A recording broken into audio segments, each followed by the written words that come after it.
Welcome back to the Nerdrotic channel. My name is Gary Beekler. I am live in San Francisco, California, and I come to you from nerdrotic.com. And welcome to the Nerdrotic Nooner.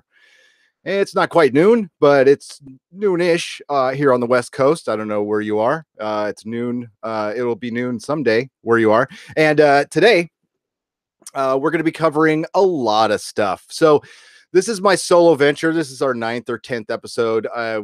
We're normally known for covering TV episodes, but we do a couple of other just open podcasts where we talk about anything and everything. That is including the Friday night 8 p.m. live podcast that I do with Dennis and Susan Layton. This Friday, I'm hoping to gather some other guests for our Avengers Infinity War review. Kind of want to do a roundtable. We'll see if it works out. So that was just a little tease. One of them might be in our chat if that person can make it. I don't know. No pressure at all, though. What's up, Comic Division? And a couple of people in our chat now. Hi, how's it going? So today, and also I do this Monday morning live stream where it's just me talking to you. I'll lay out some topics, but if you don't want to talk about it, we can talk about whatever you want to talk about. We had an amazing Westworld premiere last night. Video is doing pretty well for us. I think we did a pretty good job on it. I was so happy to see that show back. And it's confusing as ever. To be honest with you, I've watched it twice since then. We missed a lot of stuff. So we're going to have to do that on the next recap, especially with Dr. Ford. But I'm going to save that for our Westworld recap. We have started Avengers Week. And I started it by combing over the news. I didn't think I was going to have much to talk about today, but thankfully Avengers Week is going to fill that. Avengers Infinity War Week is going to fill that in. There's a lot to talk about, and I had to sit through on Collider I had to sit through the hour-long press conference, which looked like it was going to be fun because it was hosted by Jeff Goldblum, and he had a hopper, and he was getting each ball had a person's star's name on it. So they had most of the stars from Infinity War there, and they would ask him questions, but they were all, you could tell they were for the press, and it was pre-submitted questions. It was semi-political and boring as hell. I mean, just like, oh, what was the most difficult scene to shoot and blah, blah, blah. It's really, come on. And that's the way these things are. And I was noticing going through all the Avengers stuff, just how stark and stale what ends up being extra special features on your Blu-ray and DVDs are from Disney. And yes, it's a corporate video. I understand that. But if you're making films and art and something interesting, you shouldn't be making what's tantamount to what I watch at Tesla, some safety video or something like that. That's what it plays out like. Well, more so like a political video, like some candidate, everything, swooping shots and soft focus and everything super scripted. The worst one was Feige talking about how they're going to shoot in IMAX, and it ended up being a big IMAX commercial. Now I am excited to see it in IMAX. That's going to be fucking awesome, but I don't know. It just seemed kind of stale. So we've learned nothing new, really. They've put out some more clips that I don't want to watch. You end up seeing half the movie. That happened with Ragnarok too. Like, they put out half the movie, and there are going to be some big surprises. And I would like to hear your death predictions. I think it's going to be pretty obvious. One or two of them are going to be obvious, but they might throw another one in there. Also want to go over the future of the MCU, or do they have one? That's a good question. And there's an interesting article on IGN I want to go over where it talks about the overall theme, the overarching theme of the MCU is bad dads. So, and that's kind of a thing. I'm actually working on a video suggested by the wonderful Viking bitch for Father's Day.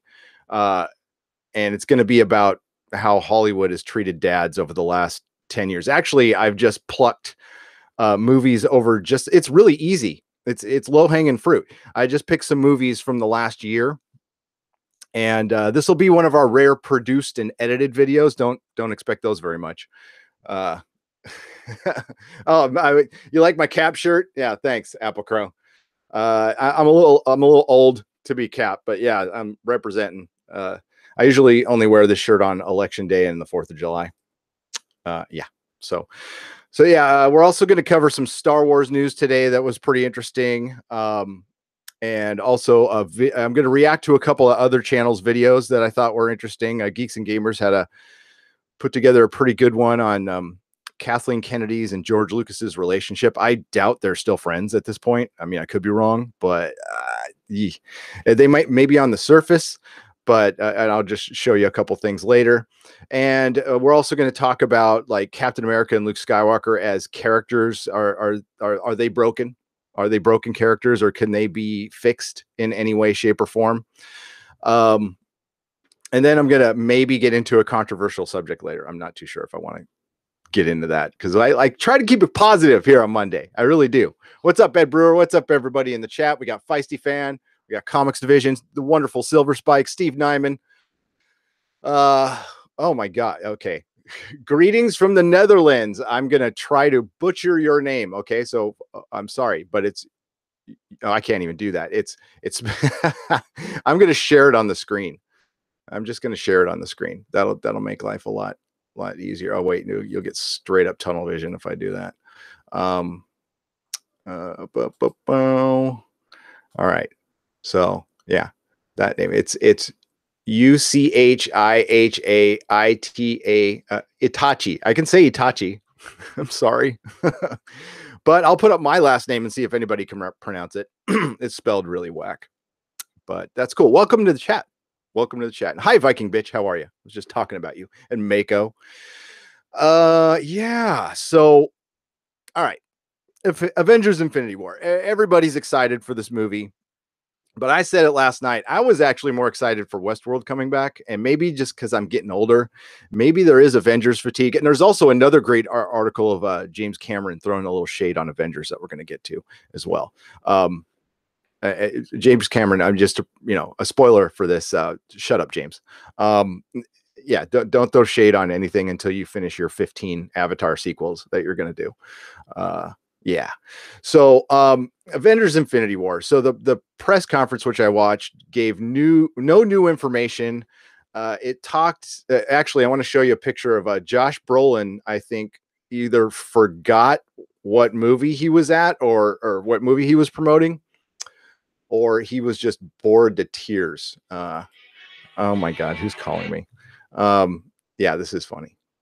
He just looks really, really like, what movie am I at? What am I doing here? He is not into this at all. Maybe he's more into playing cable. I don't know. I thought that was a funny picture. That was just me. So yeah, we've got the press conference offered no new information. I was kind of excited to see it at first because I was like, ooh, I'll have some material. But no, we just had a bunch of questions about pretty much like, how is it? How do you like being a powerful woman on screen? Or that's like Doug Williams being asked at the Super Bowl, how long have you been a black quarterback? It's ridiculous.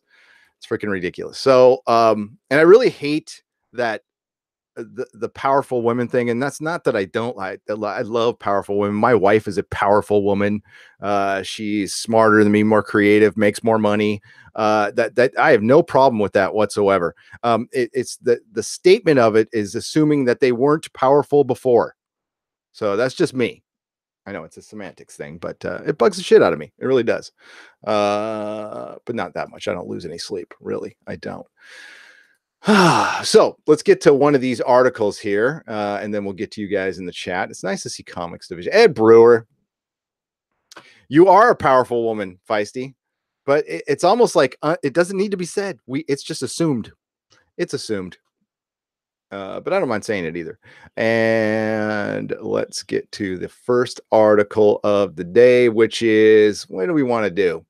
Oh, yeah. Kevin Feige has expressed some regret over the name. I won't call it controversy, but the naming of Avengers 4. And I thought this was a little interesting. Rarely do they express regret for anything at Disney. So this must be some sort of marketing tool. Or maybe it's a first step into a very long apology to fans for Star Wars, and maybe they want to, like in a fourth dimensional chess kind of way, start it in showing some humility with the MCU before they show humility with Star Wars. I don't know. That might be kind of a stretch, but that's what we do here. We're like Mr. Fantastic.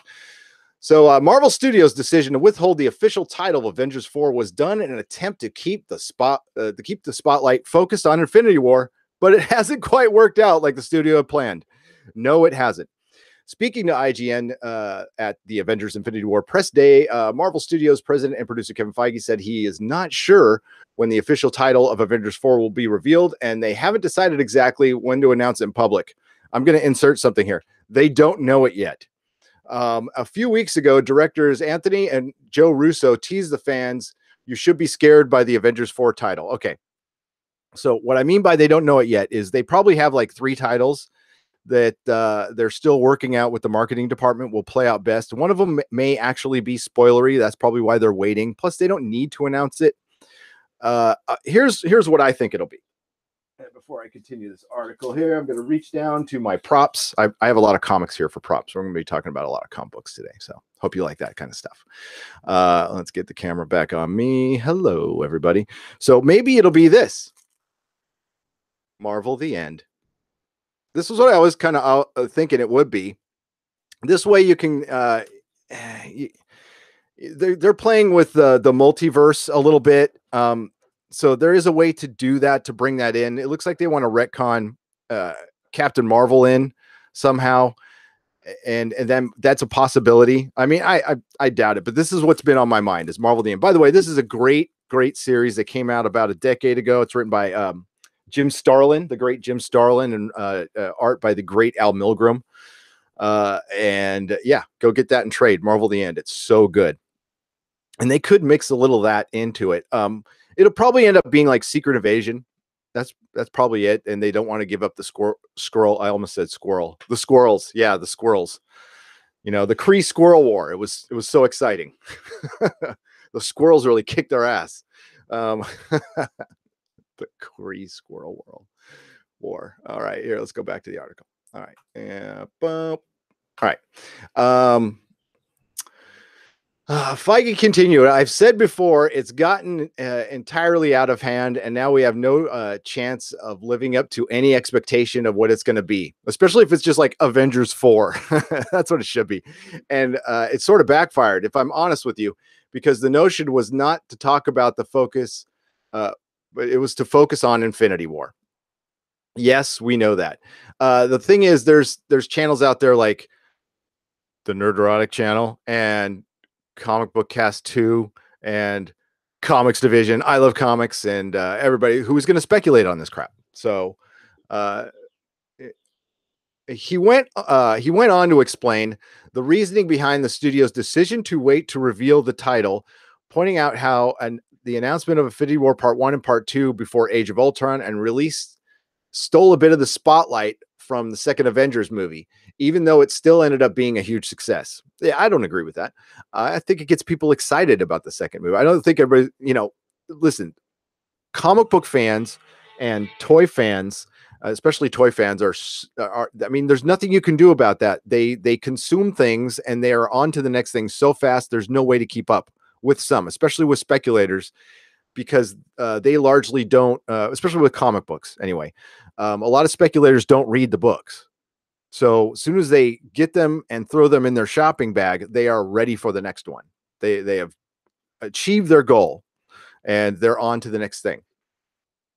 While Avengers 4 won't be subtitled Infinity War 2, Feige stressed that Infinity War and Avengers 4 are closely connected. They're absolutely directly connected, as many of our movies are, but more so than many of our other movies. Okay. He explained, people will want to know what happens next immediately at the end of it. And people want to know that anyway, I think, especially comic book fans. Avengers 4 will be released May 3rd, 2019, right around the time the Fox Disney deal is done. And I believe that is kind of what they're waiting for. They're waiting for that. I saw a video come out today from Comic Book Cast 2, like, expressing, oh, the Fox Disney deal is taking so long. The reason the Star Wars and Marvel deals by Disney happened so fast is, for one, they were doing them in the background for a very long time without talking to anybody. And for two, it was just an IP. You're just buying one IP. The Fox Disney deal is not a slam dunk. It looks like it's going to happen, but there's so many things that, there's regulations. They got to deal with the EU. They got to deal with, this might have to go to Congress at some point because of monopoly laws.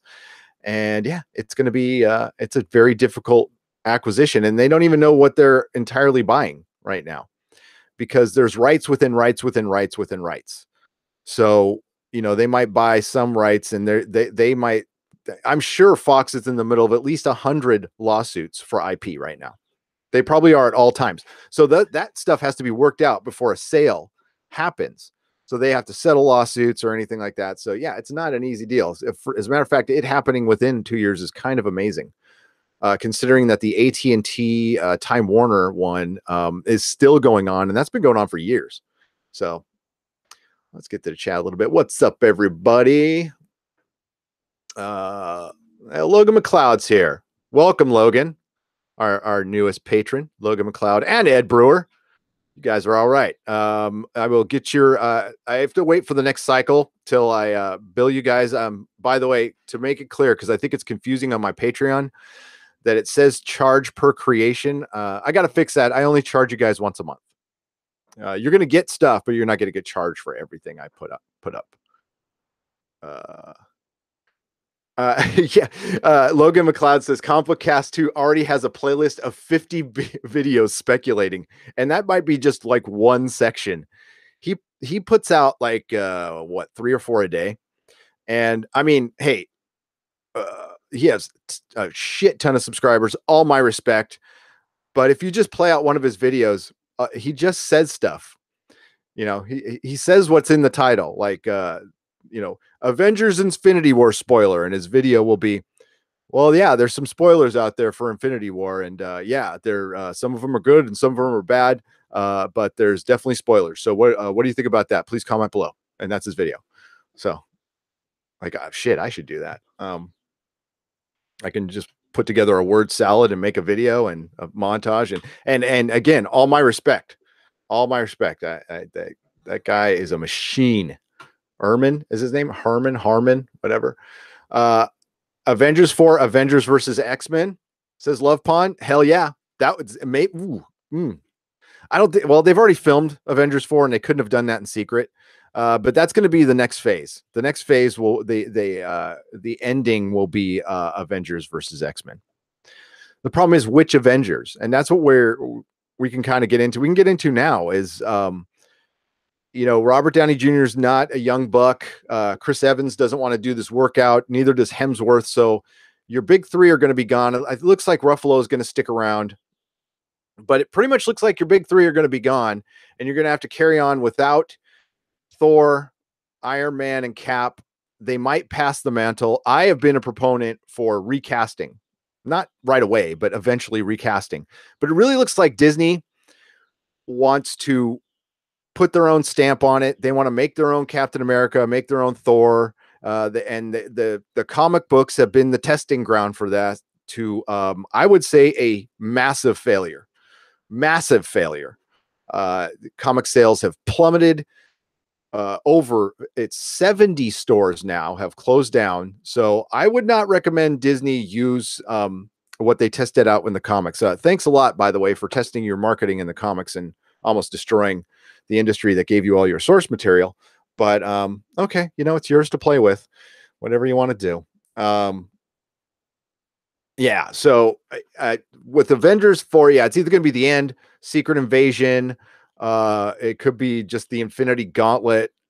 I mean, what could be spoiler about it unless it says Avengers 4, the death of Captain America, Iron Man, and Thor. Yes. And oh my God. So the whole time travel thing too, we're going to get kind of in the spoilery territory, but there's a bunch of pictures and I don't know what it is. It could be just a character visiting past times and getting information from characters, or the multiverse, because we see Tony Stark in a shield outfit at some point, which is not out of the realm of possibility. That happened in the comics. And if they off the characters and then revisit them in another time, and that's how we get them in the fourth movie, I won't be happy. I will not be happy with time travel stuff. That is such a cop out. Whoa, Feisty with a 4.99 super chat. Feisty, you got to stop doing that. Who is your dream team for the Avengers once the big three bow out? Okay, there is a lot of Avengers teams without the big three that are good. A lot. But I would stick with some people you got around here. And who would I bring in as new characters? So I am all for Bucky Cap. 100% for it. It worked really well in the comic books. Sebastian Stan, I haven't seen enough of him, but I think he could pull it off being like a little more hard-edged Cap. I think that'd be fun. So out of existing, or can I just make up my own heroes here, Feisty? Because I could really, Red Hulk, Batman, and Hellboy. Yeah, that's it.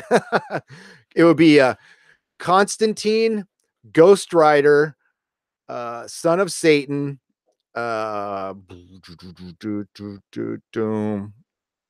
Warlock, Adam Warlock, and I've always hated Spider-Man being Avenger, by the way. Always hated Spider-Man being Avenger. I would say, I'm looking over at my and Daredevil. There you go. That's my dream Avengers team. To repeat, it's Wolverine. No, Wolverine should not be an Avenger. I love Wolverine solo. I don't like him being on any team whatsoever. I'm kind of a fan of that. And Hellboy, says Alpha Crow. I'll get into that in a second. Yeah, so Daredevil, Adam Warlock, Son of Satan, Ghost Rider. I forgot who I said, and Silver Surfer. I love Silver Surfer. That'd be a kick-ass team. I like the Defenders more. I was always a fan of the Defenders, which was Hulk, Doctor Strange, and Namor, and then you threw in Valkyrie and the Silver Surfer and Nighthawk. That was a badass team, and they took on like monsters and shit. They did all the supernatural stuff. Really fun team. Great book with some excellent art. Yeah. Daredevil. I fucking love Daredevil. I love Daredevil so much. Constantine Ghost Rider crossover would be amazing. Yes, it would. I would love to. That's the one thing we missed. There's been a bunch of Marvel and DC crossovers, but we've never done a supernatural one. Just the Midnight Suns and Justice League Dark. That would be awesome, man. Oh my god. Zatanna and Doctor Strange. Testing. The Rough Girl, the test is complete. The test is complete. Daredevil versus Thanos. That would not be much of a fight, but Daredevil would do much better than anybody would thought he would. Daredevil's one of the finalists in the original Contest of Champions, which I thought was fun. Or I saw a typo. I was supposed to say Son of Satan. Son of Satan. I love the Son of Satan. I really do. But I liked his old. I don't like the long-haired, metal version one. I like the straight up 70s one with the pentagram on his chest and his big pitchfork riding his flaming chariot of hell. That was just good stuff. Constantine versus Doctor Strange. Who would win? Doctor Strange. It depends on where they are. Are they in the Marvel universe or the DC universe? Because the magic works differently in both. Now, I don't know if you guys have read JLA Avengers, but JLA Avengers actually set a lot of, it really laid out what the differences were in both universes when they first crossed over. Oh, wow. Rough Girl. You got $9.99 super chat. Thank you very much. If you got a question, please shoot it. Otherwise, you have my adoration. You have my adoration. Wow. Boom, says Ed Brewer. That's right. Okay, so JLA Avengers, when Marvel and DC first crossed over, it was Spider-Man and Superman, and they existed in the same world. They knew each other. It's like, hey, Clark, hey, not Clark, but they existed in the same world. Later on, they separated the worlds. They did the multiverse thing. So JLA Avengers comes out, and there's distinct differences. So the Marvel universe is like our world. So if you go to the DC universe, the like Earth is actually a little bigger. All right, the countries are the land. There's more land. The heroes are revered where they're not in the Marvel universe. And one of the coolest things about it is Superman comes to the Marvel universe and goes like, kind of judges the heroes. He's like, this place is a shit show. Like, what have you guys been doing? And then Cap goes over to the DC universe and he sees all the statues for superheroes and he's like, oh, these are a bunch of fascist mofos. This is crazy. You know, it's such a, it's, yeah. Yeah, Amalgam was pretty fun, Logan. I dug it. Dark Claw was obviously the best. Um, but yeah, there's the great, and then when the fight or quote unquote fight between Batman and Captain America, which was them matching each other step for step and move for move. So none of them, either of them threw a punch because they couldn't counter because it was basically two men or somebody staring at each other in a mirror, you know? And yeah, so they're, so they go, okay, obviously you're going to match every one of my moves. So why don't we not fight and talk about things? It was the only time that would ever work in a comic book. So yeah, yeah, JLA Avengers, read it. You see Darkseid with the Infinity Gauntlet. You see a bunch of amazing stuff. The reason it's on my brain is because I read it prior to my little thing with Feisty Fan, our little battle on I Love Comics. Please check it out. It's the Comic Book Thunderdome number 10 on I Love Comics. And yeah, I was reminded how brilliant that was when it came out. And of course, the the cover in number 4 has Superman holding Captain America's shield and Thor's hammer, which is just awesome. Okay, it's awesome. So Avengers Infinity War, what are they gonna do? It looks like we've seen all the big battles. We pretty much know the progression of the film. I'm not going to go over it. If you've been watching any of the trailers, it's pretty easy to figure out. The one thing, okay, initial disappointment. We're not going to get, I don't think we're going to get everybody together in this movie. In the fourth one, I think we're going to get, there is a scene rumored that it's got everybody together. I wanted to see like 2 movies of pretty much everybody together. You can do the side teams, but at least twice we should have everybody together. Second gripe, nobody's in their costume. Like everybody's in their, like, I don't know, their Hollywoodized comic book costume. It's like Marvel did everything right at first. Everybody's costume was cool. Cap's got a little wonky on Avengers, but they corrected it. But all the costumes have been pretty good. But now it's turned into everybody's just got like these, you know, basically mech suits on, no masks.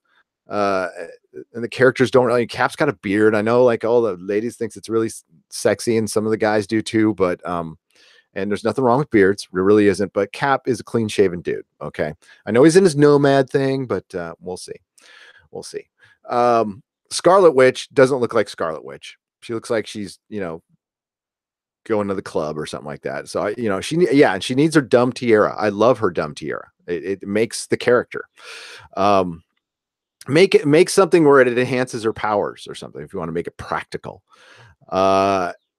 So yeah, I'm a big costume guy. Like costumes, like when they're bad, it rips me right out of the story. And I know that's opposite to what the marketing research says. It's like, you know, we want our superheroes to look more grounded. And it's like bullshit. No, we want them to look like superheroes. So, and I think that's why you're losing some of the comic crowd now. A bunch of the quote unquote normies are out there loving it to death. But the comic crowd seems to be backing off a little bit on this. I don't know what you guys think. So I'm going to get to the chat here. Wow. 3 super chats. Rough Girl and Feisty Fan have given super chats, and I thank them.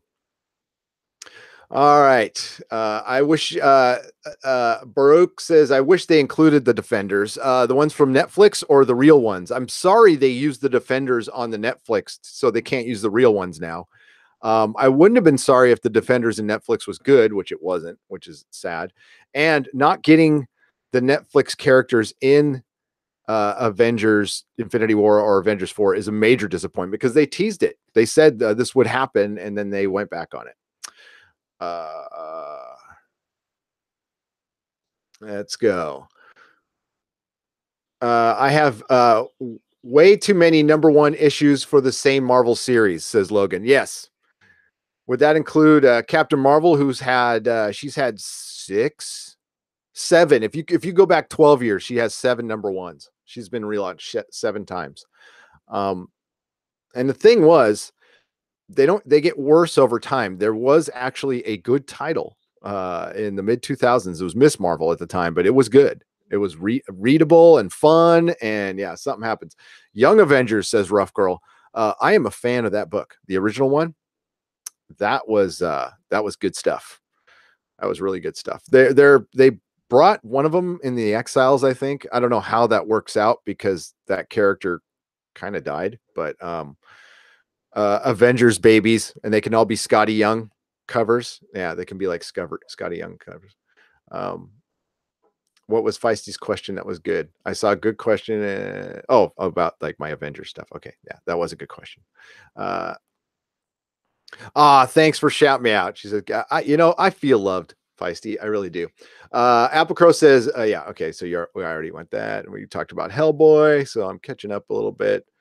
Etrigan versus Doctor Strange. The demon. I give it to the demon. Even if he is in the Marvel universe. Rebirth Moto Comics. Oh, hello, Rebirth Moto Comics. How are you? And we'll get to Ed Brewer says Doctor Strange. Sorry. Yeah, I mean, yeah. As far as did I answer that question? Yeah, Doctor Strange would win against Constantine. I hate to say that because I like Constantine more as a character than I like Doctor Strange. Doctor Strange would rip Constantine a new one. He would.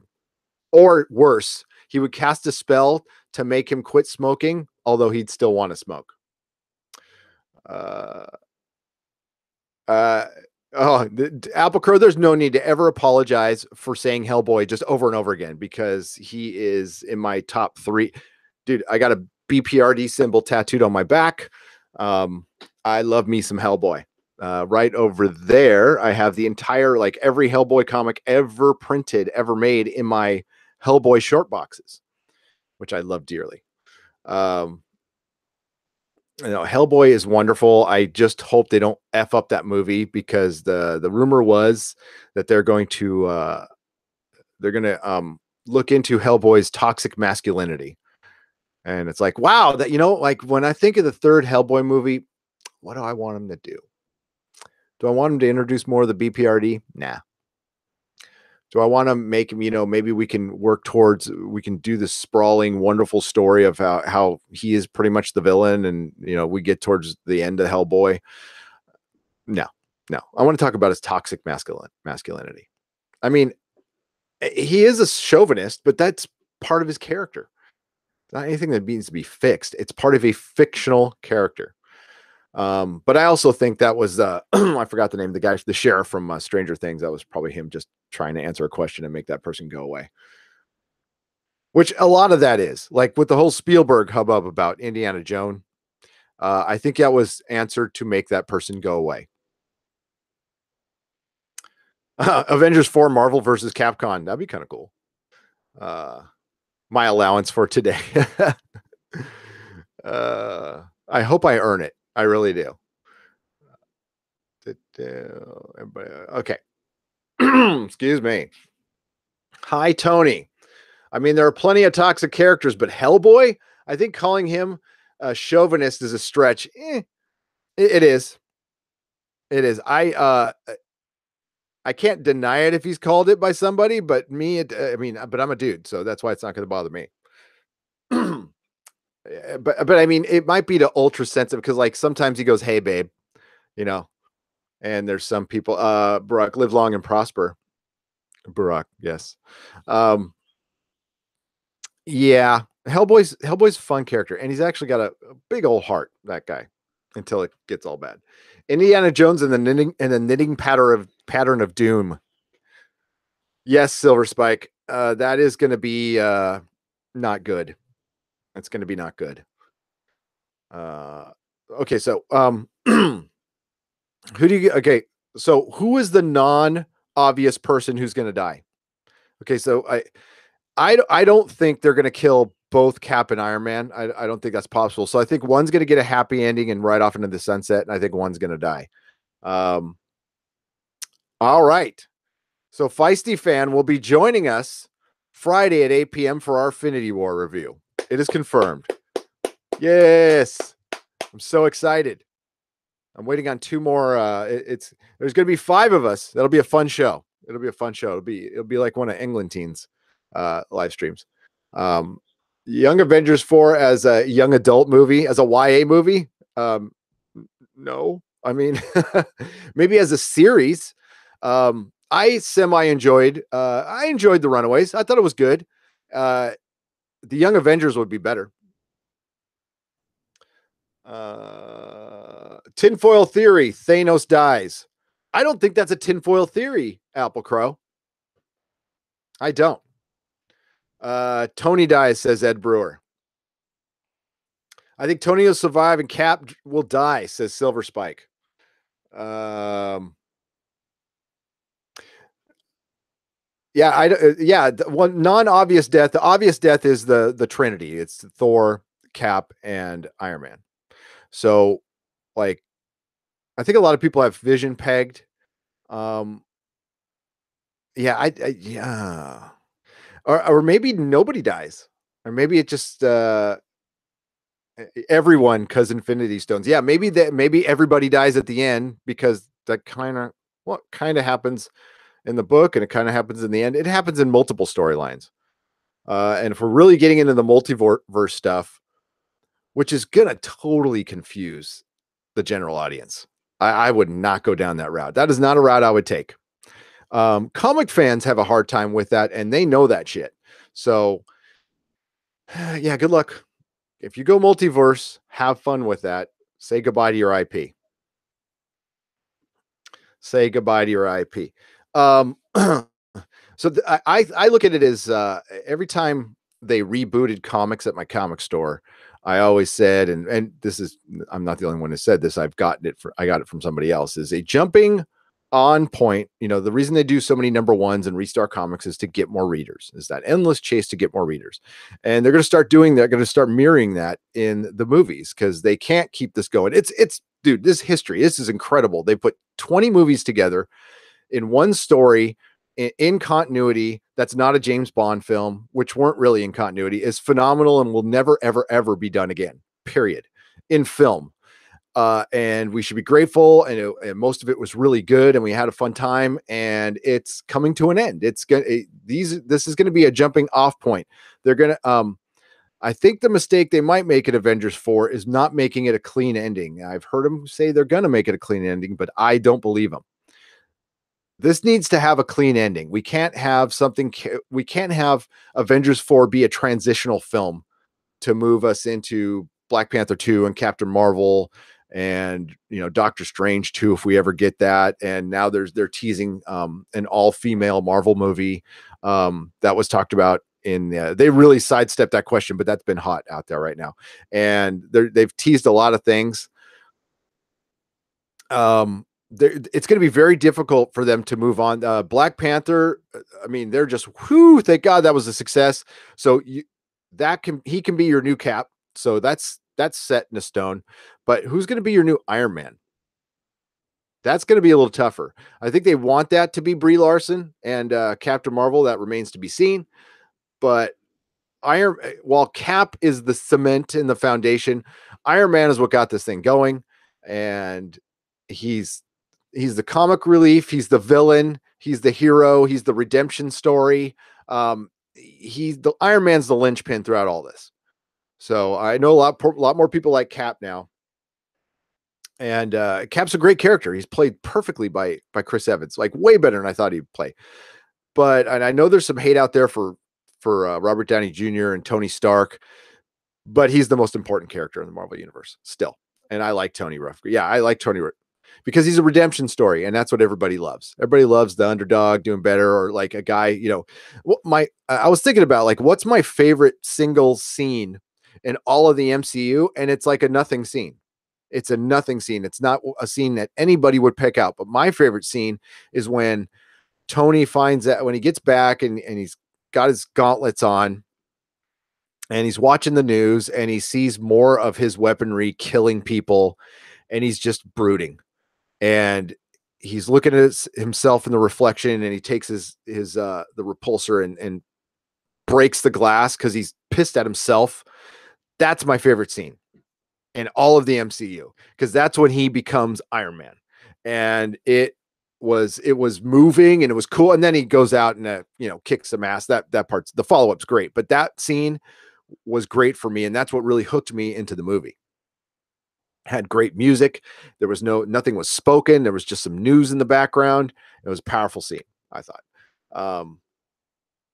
Thanos won't die, says Love Pond. He falls into a space hole to the future in an alternate universe. Then he becomes human and travels back in time as Cable. Oh man, you just figured it out. Can we talk about Cable for a second? Do a lot of you guys like Cable out there? Don't unsub me for this, but I hate Cable. I've always hated Cable. I don't like mutants with guns. Okay, and I'm not. Please, no, I'm not politically anti-gun anything. I just don't like mutants with guns. I crack open my X-Men comics to see, like, if he's got like bullets coming out of his nostrils or something like that, that's fine, because that makes you a mutant. But if he's just a mutant with a gun, then you're just the Punisher. Okay, so I don't crack open my X-Men to see people shooting people. All right, never been a fan of Cable. I know there's a lot of fans of Cable out there, but I've never been a fan. But I wasn't a huge fan of Deadpool either, and goddamn did I love that movie. That movie is perfection. Are you more of a satellite guy than Gary? I'm a satellite guy, yes.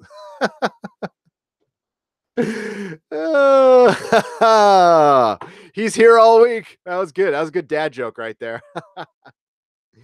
I am a cord cutter. No, I'm not. I'm a streamer. I don't cross the streams. Well, at least unless I'm at a sporting event and I have no choice. But yeah. The Messiah complex with Cable and Hope will make for the best X-Men film. If they do it right, yeah. I'm not saying I've not enjoyed stuff Cable is in, because I have. And I do enjoy the Messiah complex. That was good. Deadpool's humor does get it in the movie. It's a humor that grows old, though. I'll just say that. I mean, it's good. I think it's actually perfect for movies, because it gets really old in comics. But damn, that movie was good. They got Colossus right. They got fucking Colossus right. I was so happy about that. Negasonic Teenage Warhead. For one, I just love that name, by the way, and she is actually a really good character. But that's for it's a great Monster Magnet song too. It's not my favorite Monster Magnet song, but it's like my second favorite Monster Magnet song. They still around? Monster Magnet? That's a good band. He's great in small doses, says Silver Spike. When you said across the streams, I saw an image of Star-Lord saying to Thanos, good, bad, I'm the guy with the gauntlet. Yeah. Nerdrotic, have you seen Super Troopers 2 yet? Viking Bitch, no. I'm actually going to see it tonight. I was going to see if Dennis was going to see it so we could review it, but Dennis isn't into the Broken Lizard. So I said he's dead to me, and I'm going to go by myself and review it probably on Friday. Is it good, Viking Bitch? Because oh my God. I don't drink. I'm a grateful recovering alcoholic, but Beer Fest is seriously one of my favorite all-time movies. I fucking love that movie. It is so stupid and fun. Das Boot. It's not as good as the first one, but it was still funny. Okay. Alpacro says, I forgot it was out. Damn, I think it was number one. I think it beat, okay. It beat out the movie I did see this weekend, which was I Feel Pretty. Don't judge me. Don't judge me. So I have a wife, and my wife goes to every superhero. Now she's into comic books. She actually reads comic books. She's into every superhero movie. She's been to every superhero movie I've been to, good and bad. So I have to be the good husband, and when she wants to go see the rom-com or the Amy Schumer movie. I have to go, and I went. I'm an enabler. Mrs. Mako.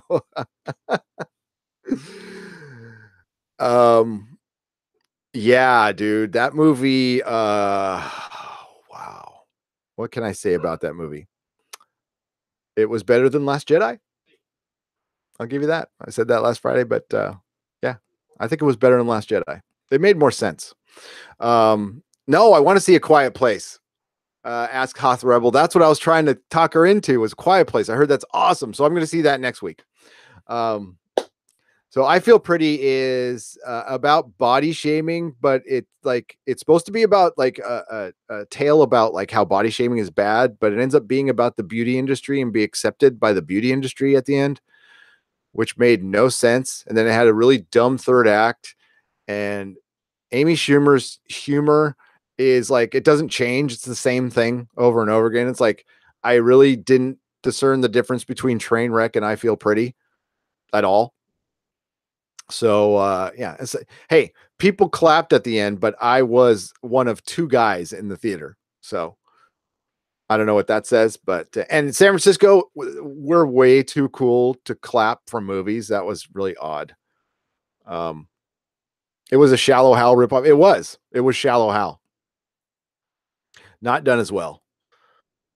Good old Shallow Hal. God, I've heard so many good things about Quiet Place too. I wanted to see it. That had a good trailer. That looks like a stressful movie. Might come out of there with a couple of gray hairs. Apple Crow, shut up. I feel pretty in my Captain America shirt. I do. Thank you. I didn't think Trainwreck was a comedy. You know what's funny, Viking Mitch? Dennis said the same thing. That's funny as hell.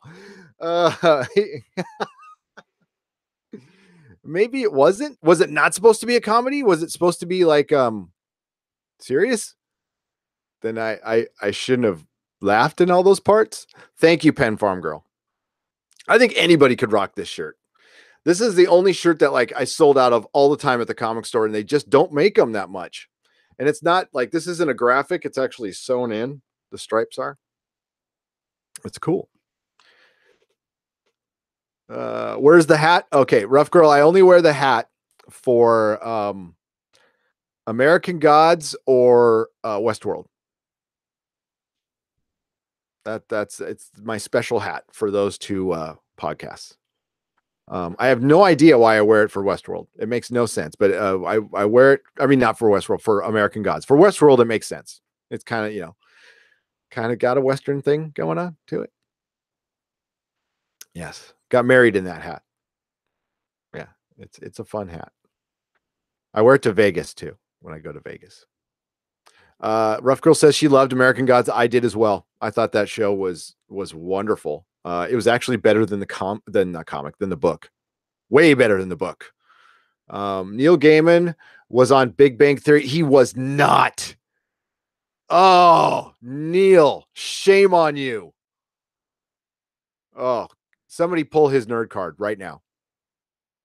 Dead to me. Neil Gaiman on Big Bang Theory. What the fuck are you thinking, dude? I hope he got paid a lot of money. They dissed Gaiman. They did. It was funny. Okay, I might watch it then. Funny story. The guy who bought my store, Brian Hibbs, is actually good buddies with him.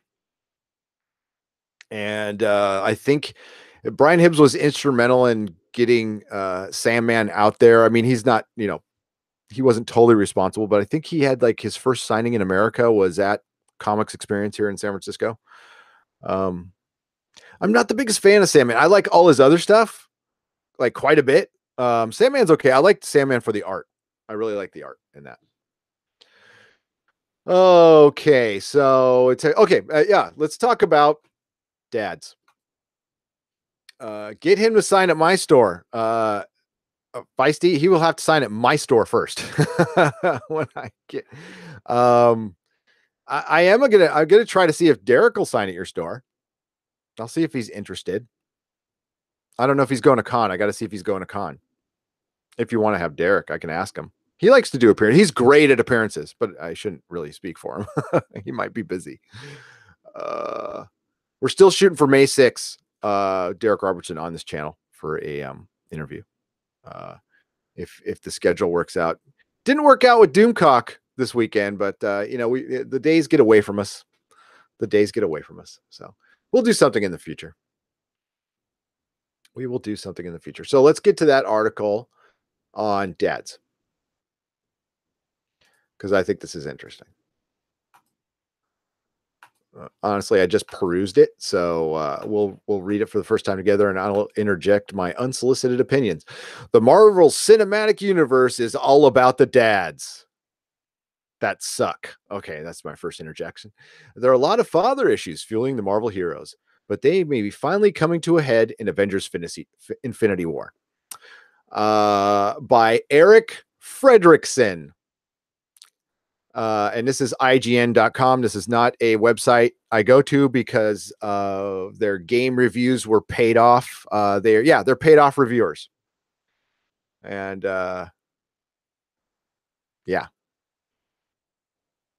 which is fine if you say you are, but don't come off like you're coming off with an objective review if you're taking a little payola on the side. Tony Stark's announcement to the world that he was and still is, for now, Iron Man, ostensibly marked the beginning of the Marvel Cinematic Universe. But the seeds of the Avengers were sown decades earlier, long before Tony has had his revelation in the desert, and even before Captain America got his muscles.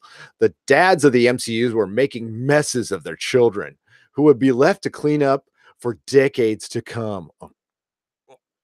I'll keep my temper down. This has become a recurring theme throughout the first three phases of the MCU, and it looks to culminate with the upcoming Avengers Infinity War and its conclusion in Avengers 4. Starting with Iron Man and right up through the most recent films, we have seen the relationships of these heroic characters and their fathers or father figures depicted. And almost without fail, our heroes are cleaning up after their dad's ambition. So I'm going to say that this has been quite a common theme in a lot of popular culture, like forever, but in particular the last couple years, to the point where it almost seems like there's been a little collision going on here. That's a teaser for my Father's Day Hollywood Hates Fathers video. There's a lot of reasons for that. There might be even a couple legit ones, but I digress. It all starts with Tony Stark and his dad, Howard. Howard Stark may not be literal planet or godlike some of the other fathers in the MCU, but his actions and creations echoed long past his death at the hands of the Winter Soldier. Stark and Elder played a role in virtually every aspect of Captain America's creation, as well as the initial formation of S.H.I.E.L.D. He also performed some of the very first experiments on the Tesseract that Loki would eventually use to start a short-lived alien invasion. Starting Stark Industries on the path to becoming a weapons manufacturer led to his son becoming Iron Man, and he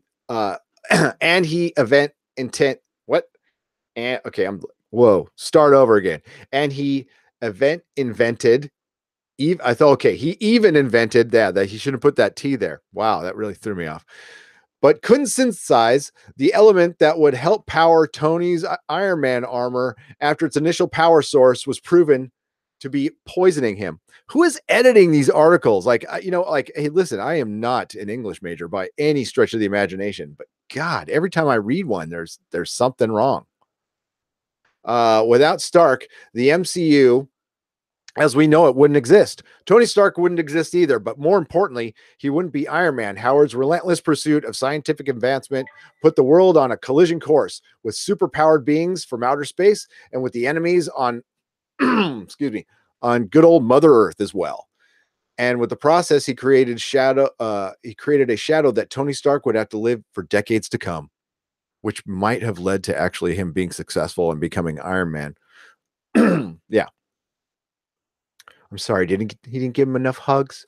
Meanwhile, up in Asgard, Odin was making a huge mess. He exiled his firstborn after it turned out that being goddess of death meant she mostly just wanted to kill things, which was a big fucking retcon and not really how it goes, but it suits their narrative. Okay.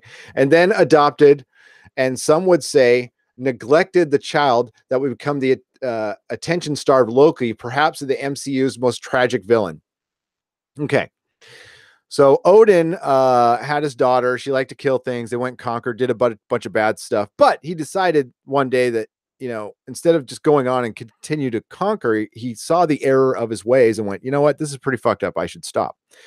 Hela wanted to still kill things. So what was he going to do? Kill her? He had to do that. Does that make it's like one action negates the other? Who thinks like that? Okay. And then the next one, he tried to help Loki, all right? And he's trying to protect Loki. It was probably a mistake, like a lot of fathers make, but Loki was a little shit and a little brat. Is that Odin's fault? Yeah, Odin shouldn't have taken him in. That was his mistake. Thor's primary character arc had been also almost entirely about cleaning up after Odin, and Thor Ragnarok, which was Thor Retconarok, is about the god of thunder finally moving past that. Something that takes him the entire movie to do. Well, let's think about that statement. Maybe because it was written that way. I don't know. Not all of these characters grew up with their fathers. Guardians of the Galaxy Peter Quill spends the second Guardians movie learning that you get to choose your father, not the other way around. And that sometimes dads with high-tech space mohawks aren't very good at talking to about their feelings. The MCU's other Peter, or Mr. Parker, is fueled toward greatness by guilt over the adopted father figure's death. His first big solo outing had him facing off against the father, simply trying to provide a good life for his daughter and turning that life into a crime to do so. Anybody catching a theme here? For T'Challa's father, T'Chaka, it's not about ambition, but being saddled with the responsibility of ruling a nation with a secret worth protecting at almost any cost. Shortly after being crowned king of Wakanda, T'Challa ends up suffering for his father's decades-old sins as the exiled Eric Killmonger, who also has daddy issues, returns to his home nation with a vendetta. My head's going to explode after this. And a hard one to argue with against the ruling family. The conflicted forces T'Challa to push back against the isolation his nation has cherished for ages, exposing Wakanda's true nature to the world. So what T'Chaka had to do was he took one for the team. He made the decision so his kid didn't have to. Now his kid eventually had to, which sucks. But he was trying to protect people because that technology would go into the wrong hands and be used by the United States and Europe and everybody for all the wrong. So I can't totally argue with what T'Chaka did. If we're going to read this as reality, but yeah, whatever. This all accumulates with the long-awaited entrance of Thanos, the Mad Titan. Okay, are you going to lay the dad thing on Thanos? Okay, as the adoptive father of Nebula and Gamora. Okay, they were kidnapped. We've seen through the effects of his parenting firsthand as a kidnapper, not a father, pitting his two children, kidnap victims, against each other in combat led to them becoming renowned assassins. I mean, they're children, just like Manson's followers were his children, right? With one constantly modifying her own damaged body in hopes of finally defeating her sister and winning her father's favor, which is really just the galactic version of being a Cure fan. The two have been at each other's throats for years instead of acting as loving siblings to another, and it's all because they weren't ever siblings. That's how they were raised, but they were never siblings. They were victims. Victims. Wow. I think Is anybody still there? I didn't check in the chat. You could have all left by now. Oh my God. Um, that is great fodder for my video, by the way. Jesus Christ. So yes, obviously it's just bad dad. So if everybody just kills their dad, everything will be cool. Okay. Because it's all your dad's fault. You know, dads can't make mistakes. Dads got to do everything, but they can't make mistakes. Okay. Okay. No, dads are not perfect. My dad wasn't perfect. I'm not perfect. Uh, but we do. Bye, rough girl. Where are you going? See, I told you I'd lose people. Odin was busy in Westworld, says Steve Nyman. Oh my God. Yeah, that article was kind of a stretch with the whole father. It's father figures and fathers. You know what would have been cool? Is there a good father in the MCU? Uncle Ben was. Well, no, they haven't shown him in the MCU, so we can't count Uncle Ben. I don't know. Is there a good actual father in the MCU? Yondu? Is Yondu the best father in the MCU? What? I mean, because Yondu's tantamount to like a drug dealer adopting a kid. I mean, as a drug dealer, he did the best possible thing. I'm brainstorming here. Not brainstorm. I'm brain farting here. Like, who is a good father in the MCU? See, it's hard to argue against the whole trying to sneak agenda things into your popular culture when you don't handle things even handedly. So I'm gonna just really come down on the dad thing because they don't show good. I can't. I have to think really hard to think of a good father portrayal. And a good father portrayal means not perfect 50s dad or whatever the hell that is. I mean, just a guy who like treats his kids decently, loves his kids. And, you know, it's always the father's like cheating on the wife or he's a drunk or he beats the kids or something like that. It's like, it's such a trouble. It's so boring. Yondu is the best father. Professor X is a good caretaker, but it's not technically in the MCU. Nope. They got on, well, they kind of got on him, not as a father in Legion, but as a colonist, or not a colonist, as a colonial. When the Shadow King was talking about the white man coming to his country and dethroning him, who didn't know his ways and didn't know his language, which was a really good argument until you think about that the Shadow King was like killing people at will and making people as slaves. Scott Lang. Okay. But he's still a criminal.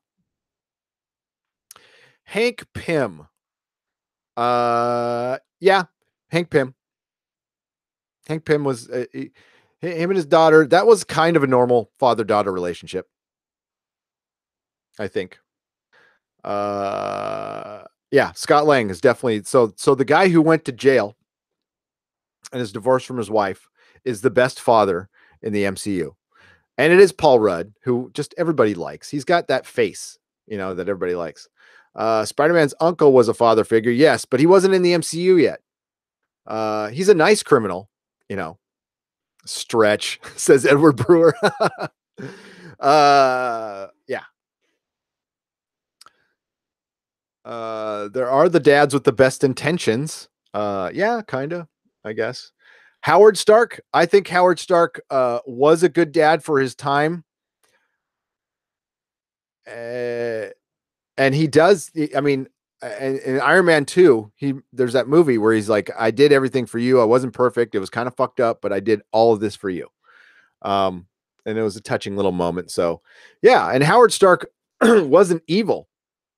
He made mistakes, but he also helped save the world from the Nazis in the Marvel universe. And yeah, did a lot of good things. Has this moron ever read the Bible or Shakespeare? Daddy issues have existed for centuries. It's nothing new. It's drama. It is. It just doesn't need to be used every goddamn time. Who is Scott Lang? Sorry for not knowing. Ant-Man. He's Ant-Man, and no need to apologize, Mark. I would put up with one caveat that the article seemed not to mention. Most of the heroes do uh, come from bad starts, but I'd argue that Howard Stark was a decent father, just busy. Agreed. I think that's a good assessment, Apple Crow. How could Professor X be a good dad and he didn't even know about Legion? That's true. Well, I was talking about Professor X was criticized for something else, not for being a bad dad. He was criticized for being a white colonialist. So I think Professor X is an excellent father figure. Wolverine X-23 says Steve Nyman. Yeah. When it counted, Logan stepped up. That's for damn sure. And that's why I love that movie so goddamn much. And that's what Wolverine's all about. That's what Wolverine's all about. He's hard candy, man. He's like ooey gooey on the inside with the hard shell. He's like a pineapple. Wolverine is a pine. Howard was too busy. Yes, a lot like Howard Stark was a lot like my dad. Too damn busy. Waiting for an epic rant. Yeah, I don't know. Epic rant. Yes, the epic rant will be on Father's Day. It angers me greatly. I don't mind there being daddy issue stuff that like Doug just pointed out. It's drama. It's been there forever. It's just really low hanging fruit and easy. And I think if you want to be family friendly, quote unquote Disney, why are you not showing the family?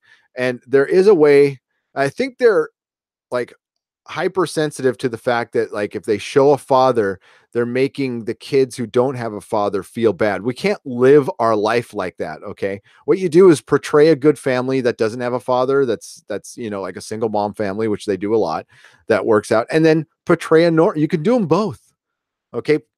Yeah. Yeah, there's a lot of amazing single moms out there. I mean, it's good to have a pops around, but there's a lot of moms who can do it without. I've seen it. So, not saying that.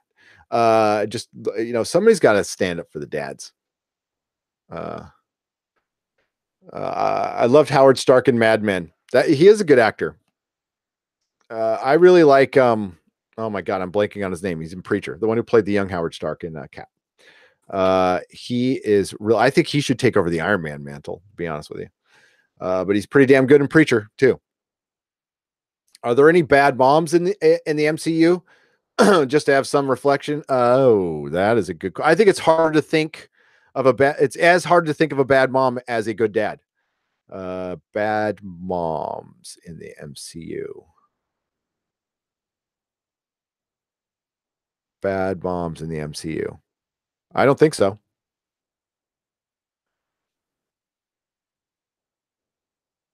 JJ's mom. JJ's. Yeah,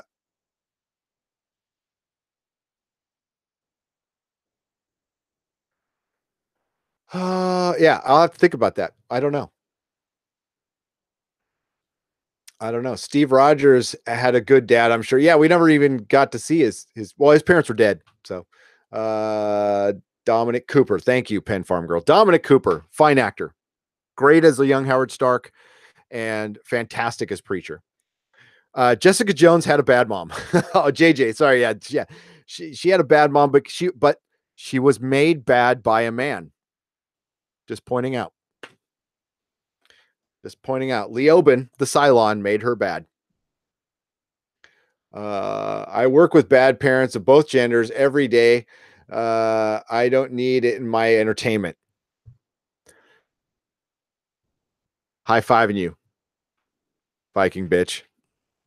I see it. I don't see it as much as you do, but when I go to meetings, I see I'm sitting with them.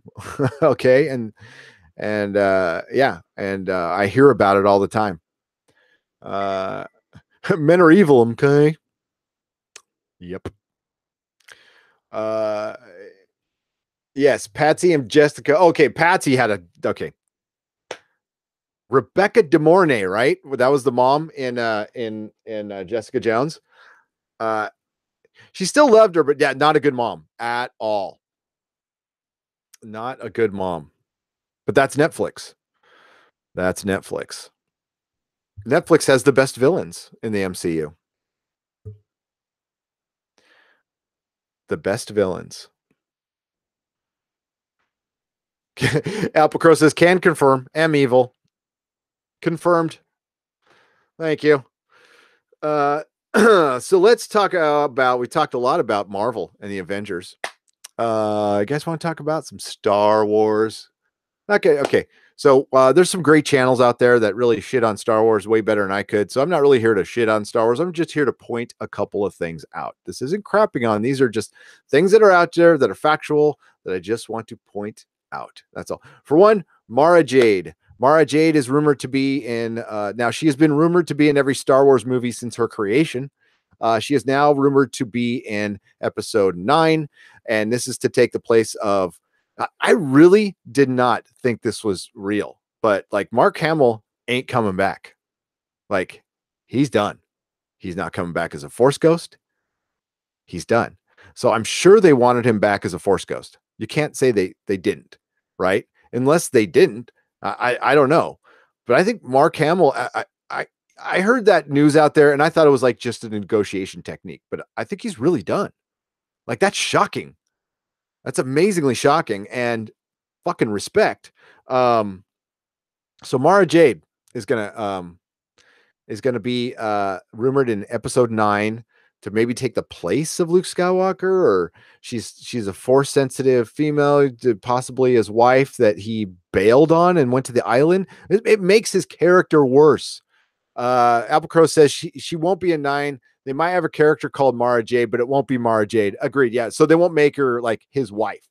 And this goes on to what Disney has been doing lately. And I want to, and Geeks and Gamers pointed out a really, really good video. And I'll link it below. Just pointing out this little conversation. And I'm sure everybody has seen this. And this is when Luke George was talking about passing the torch to Kathleen Kennedy, his friend of many, many, many, many years, who they've worked together with Steven Spielberg. They know each other intimately. They're all from here in Northern California. Kathleen Kennedy's a Berkeley girl. You know, Lucas is from Modesto. He's a Marine guy now. Our friend Doug doesn't live too far from him. Sorry to dox you, Doug. And they were tight as hell. And I want you to, I can't show the video for copyright reasons, but I did the subtitles. So this is the next big thing. I want you to now, okay, think about this, what George said. This is important. Okay.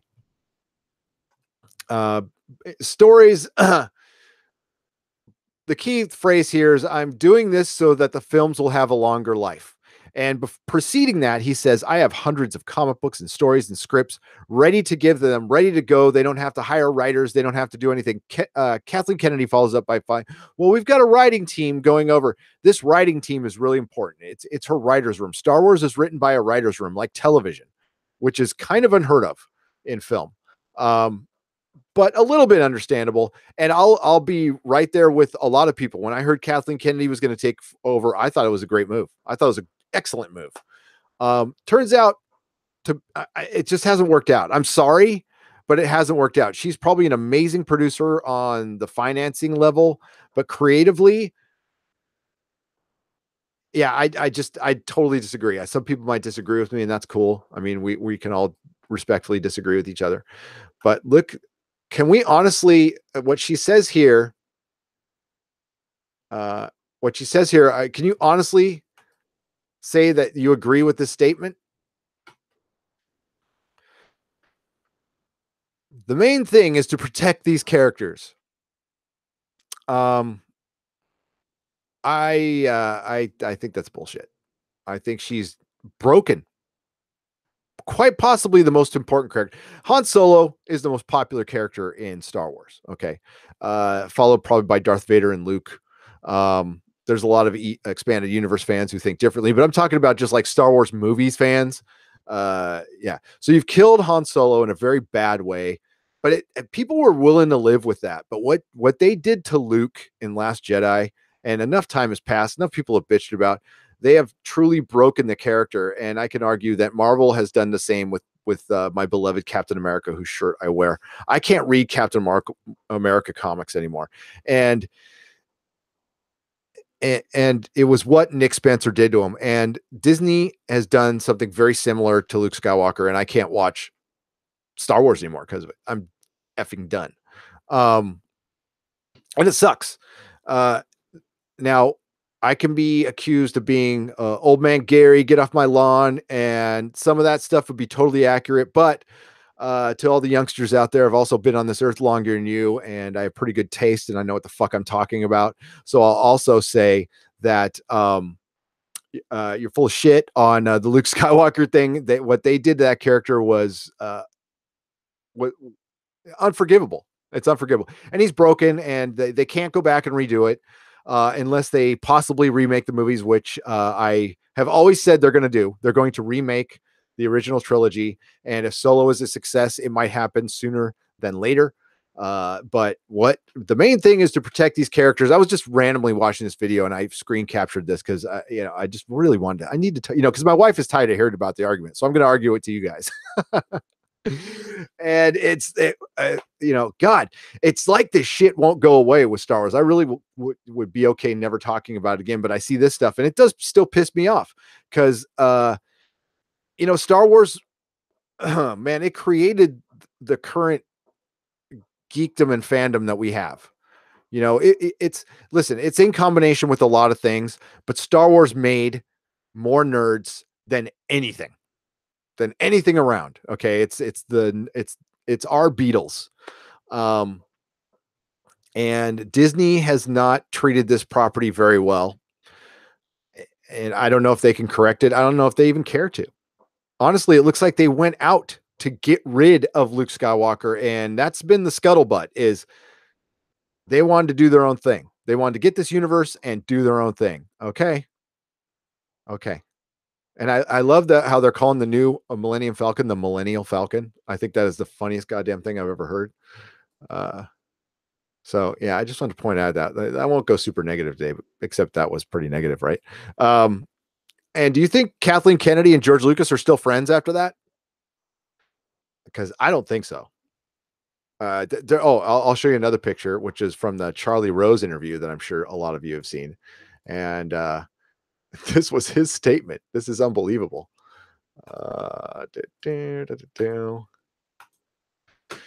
Obviously, to follow, it says, I sold them to the white slavers. That's a pretty powerful statement from George. So George ain't happy. And almost this could be a fourth dimensional chess. I know I've used that twice in one podcast. Thank you, DNC. Way to kind of troll everybody who was shitting on him earlier, including myself. And God, do we miss you, George? I'm sorry. Please come back. Please. I'm sorry, George. I'm sorry, George. Me, sorry. Please come back. We miss you so much. Oh my God. And I used to shit on that guy big time. But really, I will accept Indiana Jones and the Crystal Skull as a film if you come back to Star Wars. I promise. Mako says, STD is exciting new Star Trek show written by the creative genius Alex Kurtzman, writer such classics as Transformers and Into Darkness. I know.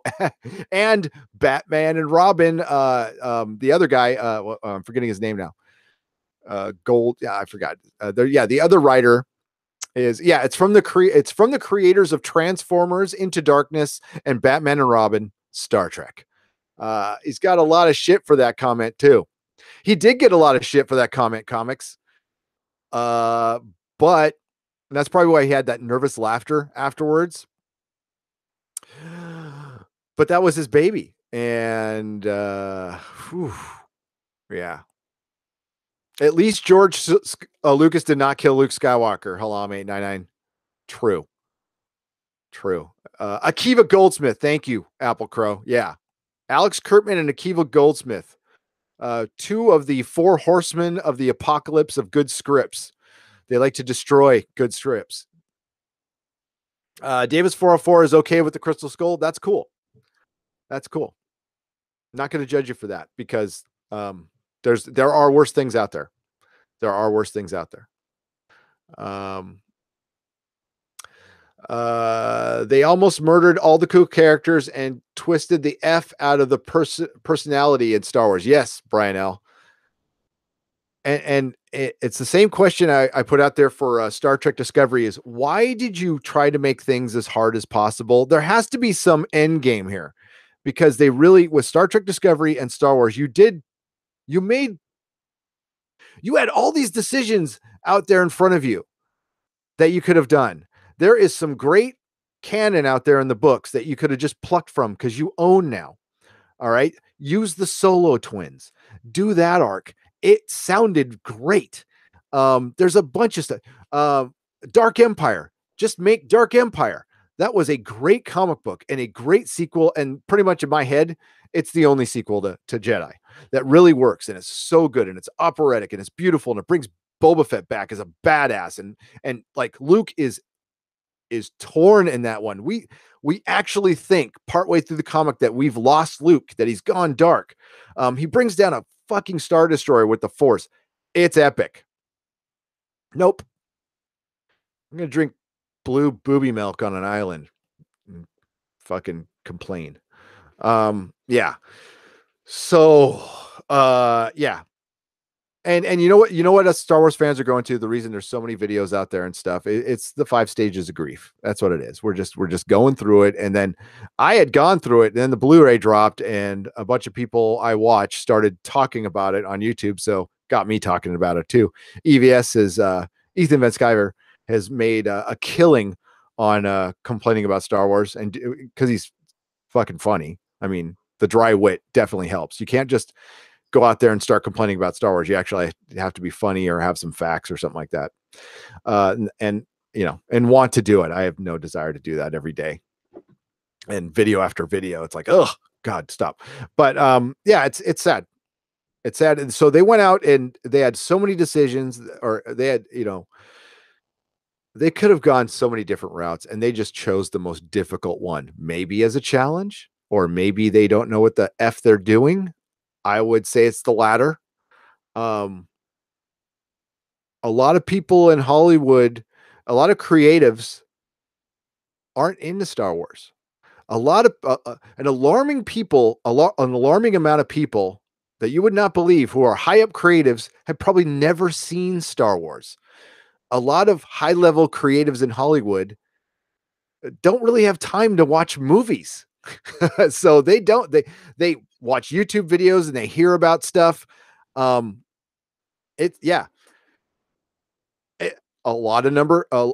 very high number of creatives in the comic book industry do not read comic books. Now, there's actually an argument for that. They don't want to pine from people, and they don't want to, feel like they're lifting or plagiarizing.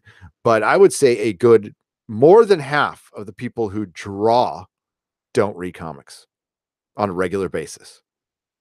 I mean, you can't count reading comics as like I read once every few months. I mean, I read at least 10 comic books a month.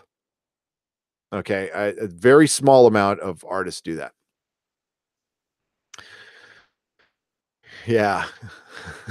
I'm having to make phone calls. I just want to listen. Don't make the phone calls, or actually put the phone up to the speaker and I'll make it for you. Just tell me what to say. Come and get your comics. Is that what it has to be? Clear out your sub list. I got to eat.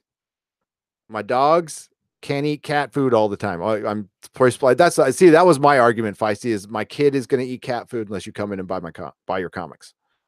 Do you really want to do that to my son? I went guilt trip. I love Pawn. Is this Star Wars thing really that good? Never seen the movie. Yeah, I've heard of it though. Yeah. No, they're more like, oh, I love Star Wars. I love Star Wars. Yeah, Jawas were great in the prequels, and they don't know shit. Uh,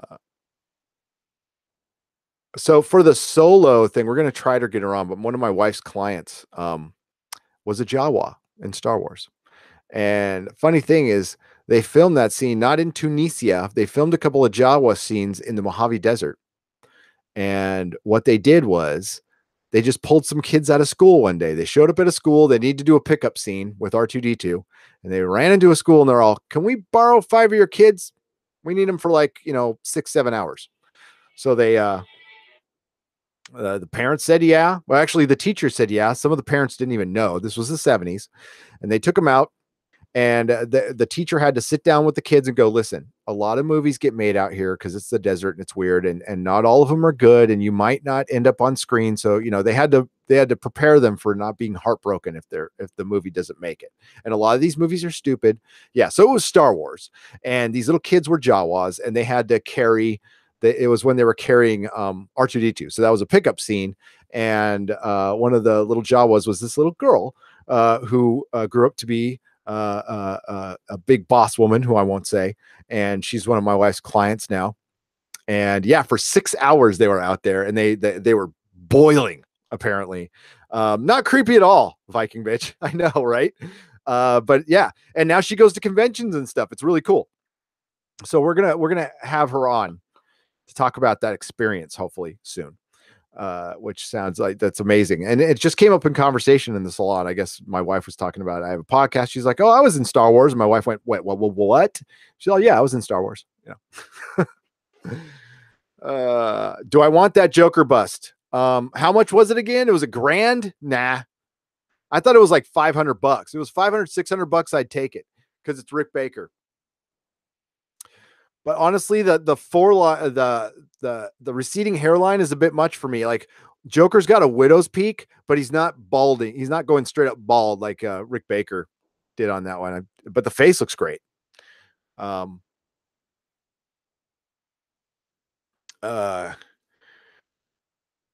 you read my comment about Darth Raven? Let me go back up there. Darth Raven's greatest Star Wars character, in my opinion. Where is he canon? Or has he been forgotten? It depends on what Disney does. Hang on, let me find out. I don't know. That's the answer to that. So he's from the Old Republic, and Disney. So Disney owns everything, okay, and they can pick and choose what they bring back. I don't know. That's kind of a badass character, though. I can see why you like it. Halam. Disney's going to use all the characters eventually. Remember when they first got Force Awakens, Disney tried every which way to bring Darth Vader back. All those rumors you heard, true. There was talks of timelines and resurrections and all kinds of crazy shit because Disney wants Darth Vader back because frankly, you don't have to put a star. You can put anybody behind that mask. And thank you, Steve. $1.99 super chat from Steve. Steve, you got a question? I will answer it. Thank you, sir. I really appreciate it. They wanted and they still want Darth Vader back because he sells a lot of merchandise and you can put whatever star you want under that mask and it lasts forever. And it's also really it's the single most iconic thing is his mask, I would say, of Star Wars. Super chats. That's right. Hell yeah. So they want Darth Vader back. Disney will remake the original trilogy. And I'm sorry if you guys have heard this before, but if you're going to do it, Disney, do it on your streaming service. Do it as a television show. Take the BBC radio show, or not the BBC, the USC radio show that was on PBS in the early 80s, and adapt that and turn it into a television show and add to it. Sure, make it a little more sophisticated, darker, go a little bit of Game of Thrones. If you want to go full Game of Thrones and have Luke and Leia completely making out, sure, why not? And go that route, make it really different, make it deeper. Yeah, if you're gonna remake it, reinterpret it. Don't remake it. Um, because they're gonna do it anyway. So I'm trying to offer a suggestion that might be watchable. Because if it's just movies, forget it. Uh, and his voice, you're right, Tony Space Cowboy, the Darth Vader voice. There is people who can imitate that pretty well. So, I mean, we want James Earl Jones to live forever and do it forever. Star Wars, like Star Trek, is about core characters, not the minutia. I stand by that. Davis 404, or not by the. I'm sorry, I thought I said minutia, the milieu, whatever. It is about characters and its core characters. And what George Lucas said in that interview was like, Star Wars isn't about spaceships; it's soap opera. Star Wars is about Luke Skywalker and Harrison Ford as Han Solo and Princess Leia and Chewbacca. And Chewbacca has been treated horribly as a character. He's been treated like a dog, like a freaking dog. Actually, Disney has treated like Benji was treated better than Chewbacca was, for sure. Maybe not Old Yeller, but was that a Disney movie? Maybe not. In both franchises, spaceships are characters too. Yeah, but they come because of it's how Kirk feels about the Enterprise. I don't think the Millennium Falcon's a character anymore. It just doesn't feel right without Han piloting it.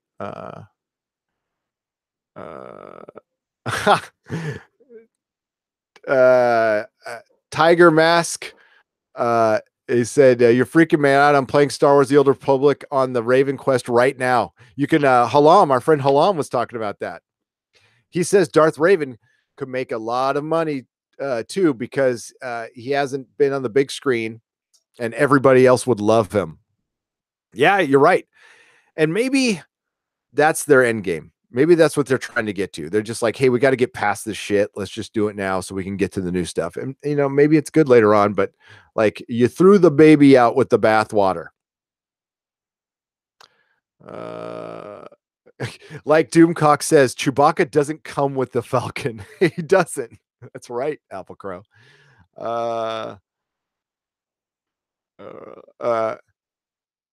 What is that? Neurotic Channel has to get it to me, or I'll just buy it myself. What? Oh, Farscape. It will be done today, Feisty.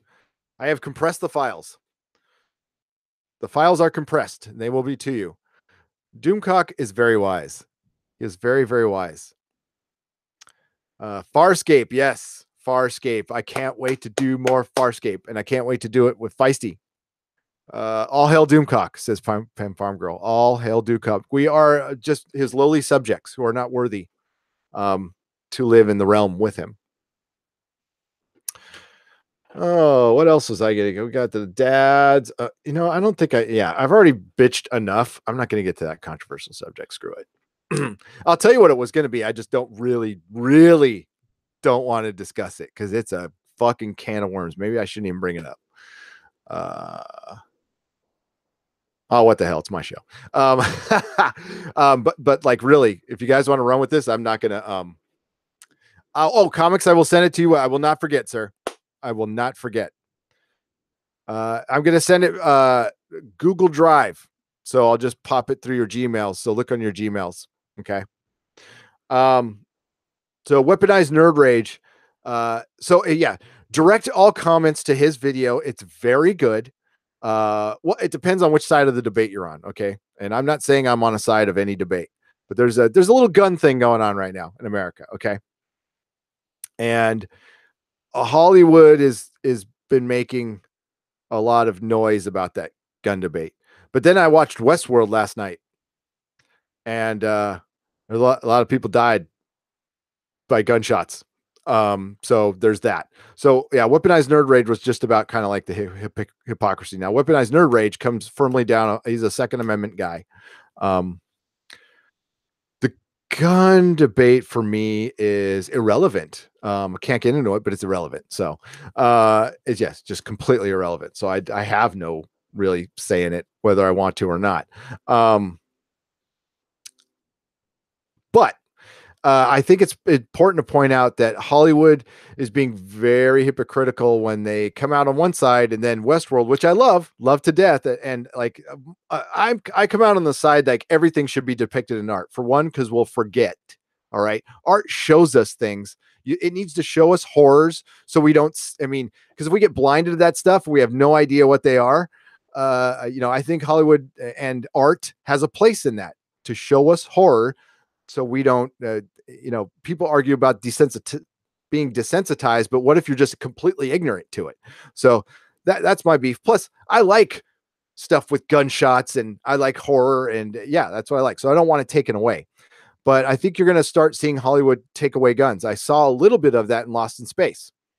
They had one gun in it, but they made a point like it's bad and guns are bad, even though we're colonizing space and we don't know what the hell we're going to run against, but we're going to be scientists and stick to our beliefs. It's kind of like what Doctor Who said when Rose was like, they got a bunch of guns and you don't have guns. He's all, yeah, I may die, but I have the moral high ground. That's kind of what Hollywood is. Whatever side you come by on that, we're talking about art and how it's depicted in art, like Spielberg taking the guns out of E.T. Not a good move, because you're just taking away what your movie was. It's like, we're not that stupid. Okay.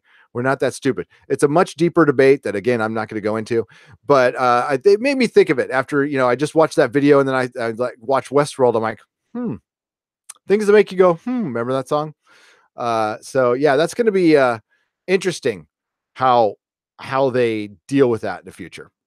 I think they're going to kind of hope they being Hollywood kind of hope it goes away, so they can but that question's going to get brought up real soon if it hasn't already, especially if an actor from Westworld like comes out anti-gun. Somebody's going to go, I got a question, yeah, isn't there guns in Westworld? Now I am, hey, it's art, it's fake, it's not real, big difference. But I'm just using some people's logic, which is illogical. Yeah, so that's it. I don't want to talk about that anymore. It was just a random thought anyway. But hey, being a parent is about hypocrisy. Okay, I got to be a hypocrite every fucking day as a parent. So, especially when it comes to like the talk, that like the drug talk with my kids or something like that. I'd be like, those are bad. No, you shouldn't do those. Liar. Yeah. Death Wish reboot with kitchen knives. The mayor of London wants to ban certain knives. I shit you not.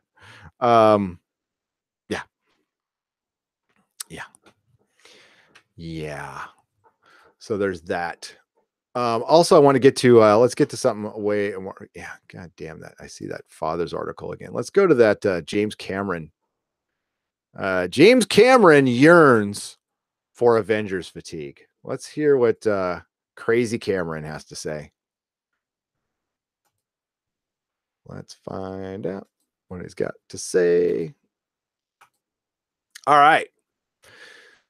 I'm really hitting IGN hard today. There are a lot of other stories to tell besides hyper gonadal males without families doing death-defying things. James Cameron recently commented on the superhero genre once more, saying that he hopes Avengers fatigue sets in soon. According to IndieWire, Cameron openly critiqued the Avengers series when speaking to reporters this week, saying, "I'm hoping it will start getting Avenger fatigue pretty soon. Not that I don't love the movies. It's just, come on, guys. There are other stories to tell besides hyper.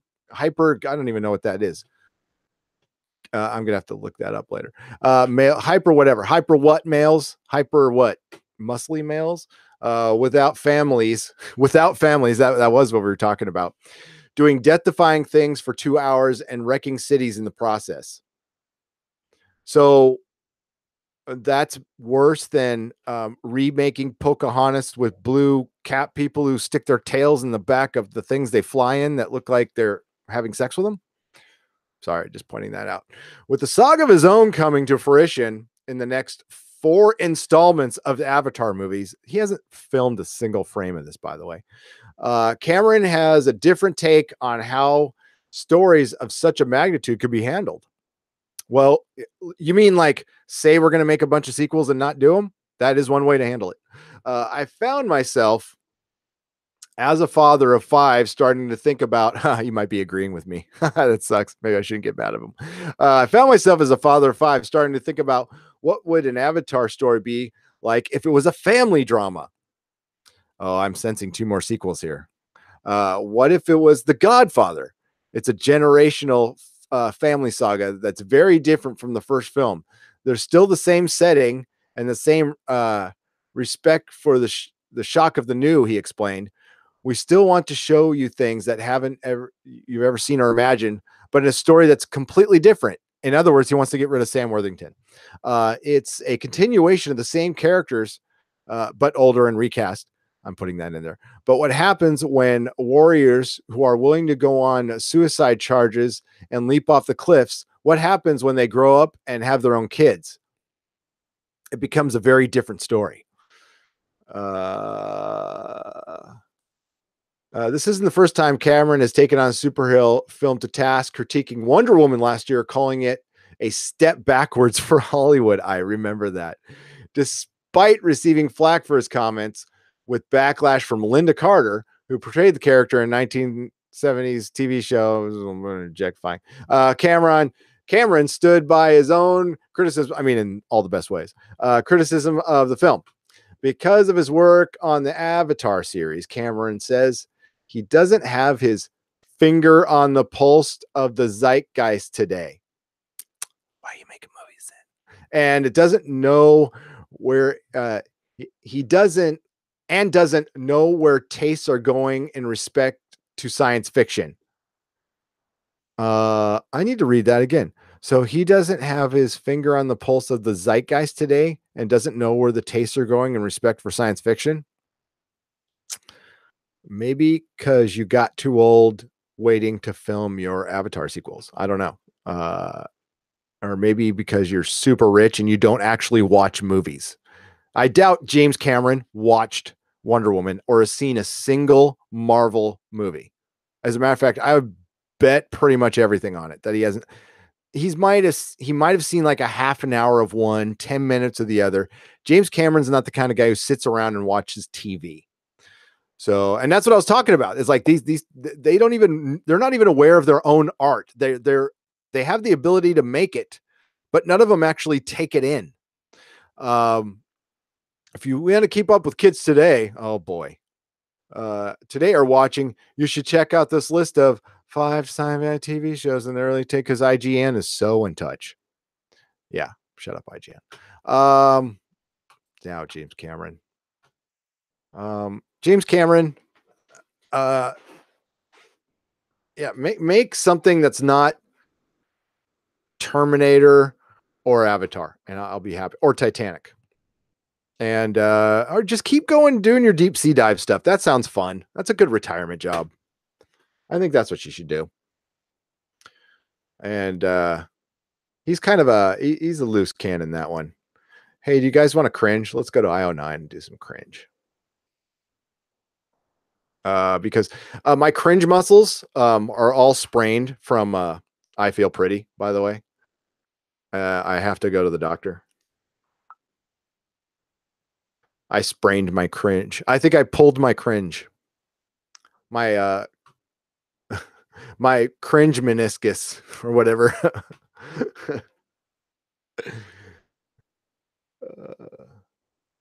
I pulled my cringe string. Here we go. We talked about that one. Major EU character coming to us. Shazam, Heroic Hollywood. Reports Adam Brody has joined the cast, a currently undisclosed role. I don't care. Infinity War, Peter Dinklage. What about Peter Dinklage? Joe Russo has confirmed the Cinema Blend actor Michael James Shaw is playing Corvus Glaive, not Peter Dinklage. Yeah, Peter Dinklage is playing the Dwarf King, and he's supposed to be giant. It's supposed to be kind of a laugh. He'll look like a little dwarf, but then he's supposed to be like 20 feet tall or something like that. That's why you haven't seen him. Night Watch, because everybody wants a Night Watch movie, including Richard C. Meyer. In addition to writing the script, the hashtag shows reported Black Panther showrunner Chio Hadaro Coker will produce Spike Lee's Night Watch. Additionally, the producer is currently looking to cast an African-American actor between the ages of 25 and 40. Okay. Angry Birds movie 2. Thank God. Nova, speaking of comic book, Chem Fatigue.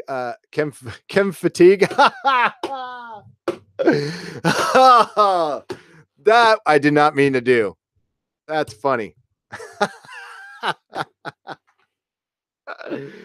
Yeah, that's funny. Star, maybe to me, maybe not to you. I'm laughing.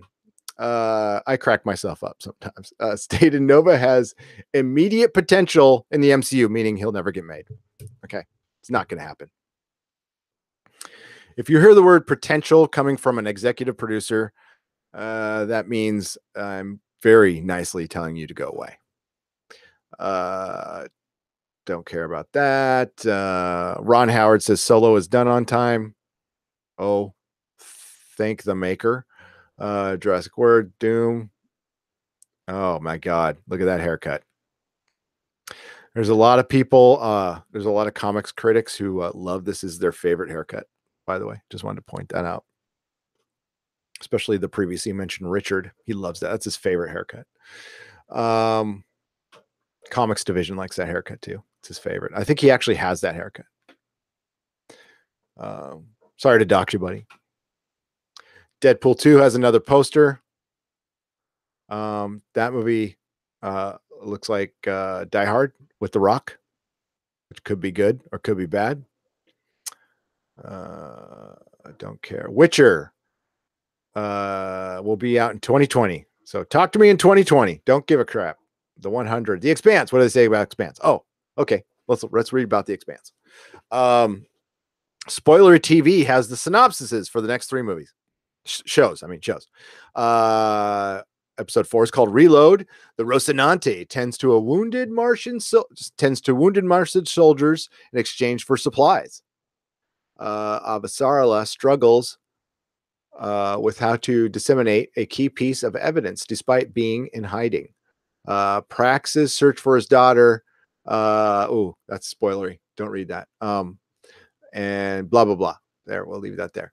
And I'm not going to read that either. Never mind. Stuff happens on The Expanse. Sorry to tease you. There we go. I gotta get rid of all these pictures. Oh, let's go back to the chat. Have I sufficiently gotten away from the whole gun thing, which I shouldn't have brought up? Ron Howard is a machine. Yeah, apparently, like, it was night and day between like Lord and Miller, who I like those guys a lot, and I think they would have made a better solo movie. But Ron Howard is like a working man's or woman's director, like a blue collar guy. Rob Biller, he sounded like a grumpy old man that's upset that no one's talking about his movies anymore. Talking about Cameron. Rob, you're absolutely right. He sounded like a grumpy old man that is upset that no one is talking about his movies anymore, even though he hasn't made one in quite a while. And that, I mean, nail hitting head, sir. Nail hitting head. You're just jealous. What sucks is for him is he was the talk of the town. He had a movie that destroyed in the box office, and it is in the freaking rear view mirror. Nobody gives a shit about that movie anymore. Like, I didn't like Avatar at all. Good 3D. That was it. But yeah, I just didn't like it. I didn't like it. Cameron, Spielberg, and Ridley Scott are fucking old now. Need to retire, says Lord Nurgle. Agreed, sir. They've all have given us wonderful things. They have. Thank you, guys. I really thank you. Palm Springs is a very short drive east of Los Angeles. There's some wonderful things to do there. You can go hiking in Joshua Tree. Some great golfing. I just golfed there 3 months ago. I sucked, but it was fun. And yeah, and there's lots of pools, and you guys like have lots of money. Um, Spielberg, don't you have like 75 kids to take care of? I mean, you should be busy. You're going to leave them all to Kate? Think of Kate, Spielberg. Think of Kate. And Ridley Scott, I feel bad about your brother, dude. I do. I mean, for one, he was a better director, and for two, that sucks. But yeah, what's up, Nurgle? How you doing, bud? Are you at 1,000 yet? You were getting really close. Getting really close. Gravity was visually good, but the movie had me telling it to fuck off audibly and giving it the finger. Um, yeah, that's an interesting review of Gravity, Alpha. I have not seen Gravity. I have not seen it. I like Cuarón, Alphonse Cuarón. I think I liked his Harry Potter movie. Children of Men, while pretentious at times, I thought was an entertaining movie. Uh, yeah,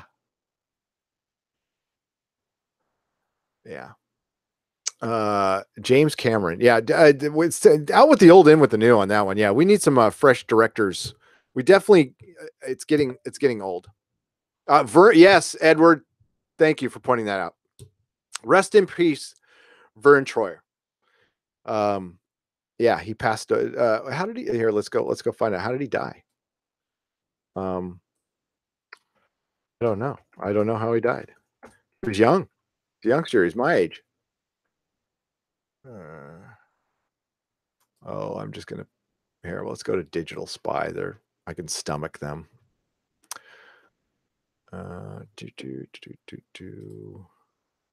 Poor Vern. Did it have something to do with like do you when you're a person of his stature? Does it affect your health? Um, the Minime's actor passing was confirmed Tuesday on his official social media pages following his hospitalization earlier this month. It was with great sadness and incredible heavy hearts that we write that Vern has passed away today. Vern was an extremely caring individual. He wanted to make everyone smile, be happy, and laugh. Anybody in need, he would help to any extent possible. That sounds nice. Uh, uh, Over the years, he struggled and won and struggled and won and struggled, fought some more.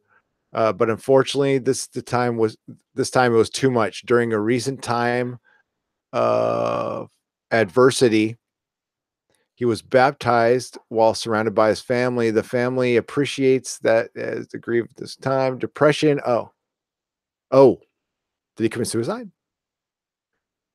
I got to read this whole thing. Uh, Platform, film, television, commercial shoots. He's also depression and suicide are very serious issues. You never know what kind of battle someone is going through inside. Be kind to one another and always. Is this just him? Okay. Is that him talking? Is that like his last thing? Okay. You never know what kind of battle someone is going on inside. Be kind to one another and always know that it's never too late to reach out to somebody for help. In lieu of flowers, please feel free to make a donation to Vern's name in either two favorite charities, the Starkey Hearing Foundation and Best Buddies photo by so and so. So, yeah, that sucks. Yeah, so it looks like oh, that's funny. Yeah, I didn't know it was suicide. That sucks. Uh, yeah, it's very sad. Nothing funny to say about that at all. Had a couple of friends do that, and yeah. Uh, uh, why are you busting my boy? You busting Comics Division's chops? He can take it. He's a tough dude. Uh,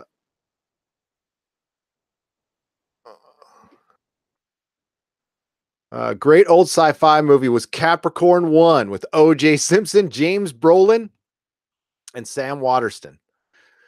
I have seen that, but I don't remember it.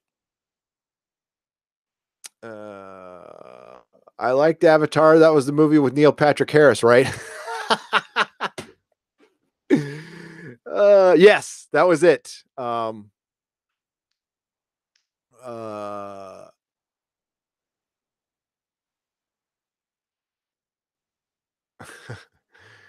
can't evening. Sorry, folks. I was reading some chat. A lot of it's crosstalk, so I have no idea. I have a friend who wants to do a movie podcast, and I'll be doing that with him when we get around to it. We'll be focusing on horror and sci-fi, says Apple Crow. Yeah, that's good. I need to find time for it, though. And you're going to call it what? Anitophobia? I can't read that. Would be my first choice. Other one would be like Dangerous Playmate and Cam. Or Can't Evening. Yeah, Apple Crow, tell us when you start.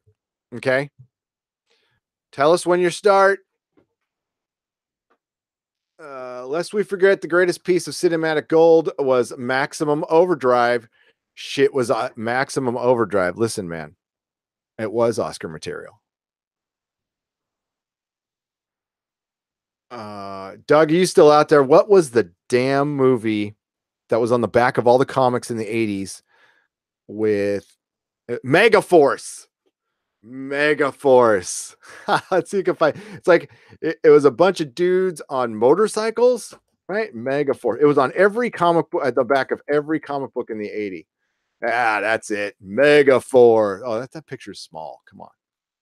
Come on.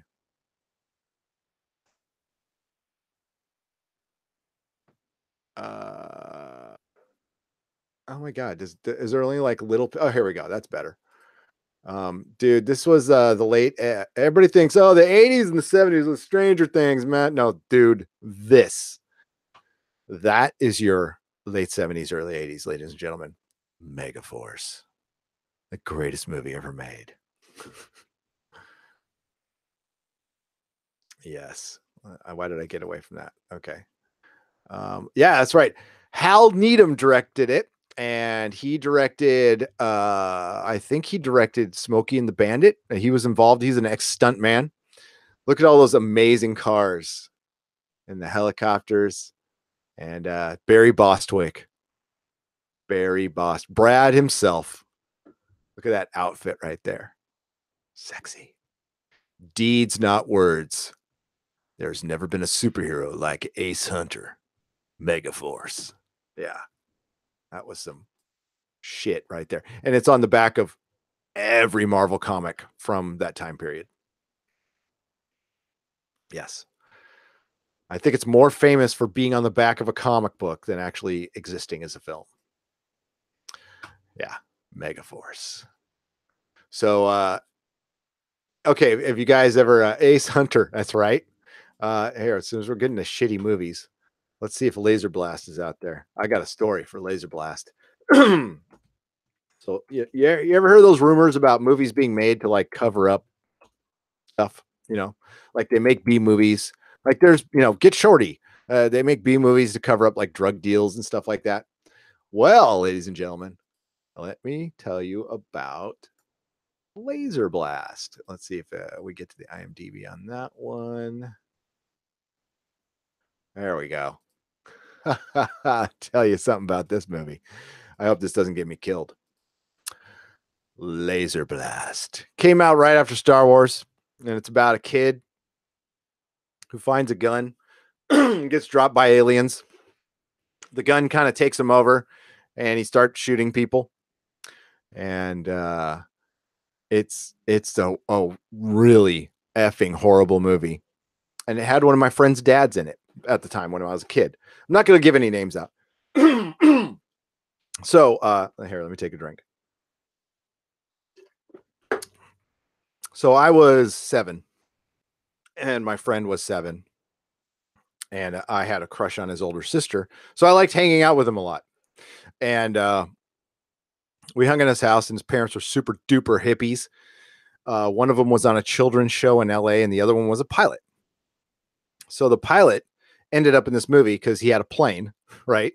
So then they needed a scene with the plane. Well, excuse me. So this pilot, the reason he was really tight with the producers and had a plane to use is because they like to run drugs. They were running grass, as they called it back in the day, and cocaine across the border. And yeah, and this movie was completely financed by that. Sad part of the story, which is not funny at all, is the pilot ended up disappearing. He disappeared. Now again, I knew his the kid, so we just knew that like his dad had disappeared one day, never came back. It was 25 years later they found his body on Mount Lemmon in Arizona in a crashed plane that had a bunch of money and empty drug bags strewn everywhere. And yeah, the plane had been up on the side of Mount Lemmon for 20 years, and a hiker saw a reflection, and that's where they found him. And I know that's sorry to bring you down, but yeah, the story behind this movie is yes, they make movies to cover up or to facilitate deals. This really happens. This is a fact. I found out much later the facts. It was actually in the paper at the time. And that's how it all kind of came out. But it was also the first time I've ever seen weed in my life being over his house. He had like these big pot plants, and I had no idea what it was. You know, I was 7. And yeah, story time with Gary is now over. But Laser Blast, well, it's a shitty movie. You really got to watch it. They have put it's been on MS3. It's been on Mystery Science Theater. I know that for a fact. So yeah, the pilot is my friend's dad. I won't say the name, no.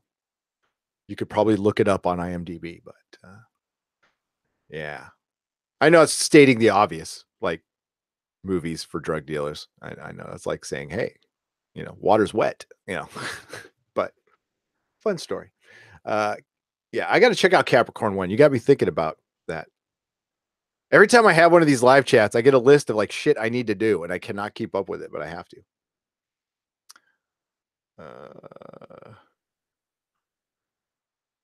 The greatest movie ever made is Big Trouble in Little China. Is anybody going to argue with that? I'm not. I am not. I love that movie so much. It's got everything. Kurt Russell and John Carpenter. And a girl with green eyes. That movie is epic 80s. Speaking of epic 80s, Dennis and I was thinking about Dreamscape. Guys, remember Dreamscape? That was actually a good movie. I loved it when it came out. I'm sure here, let's get to the IMDb on that. And it's got a cool, oh no, I don't want Greenscape. I want Dreamscape.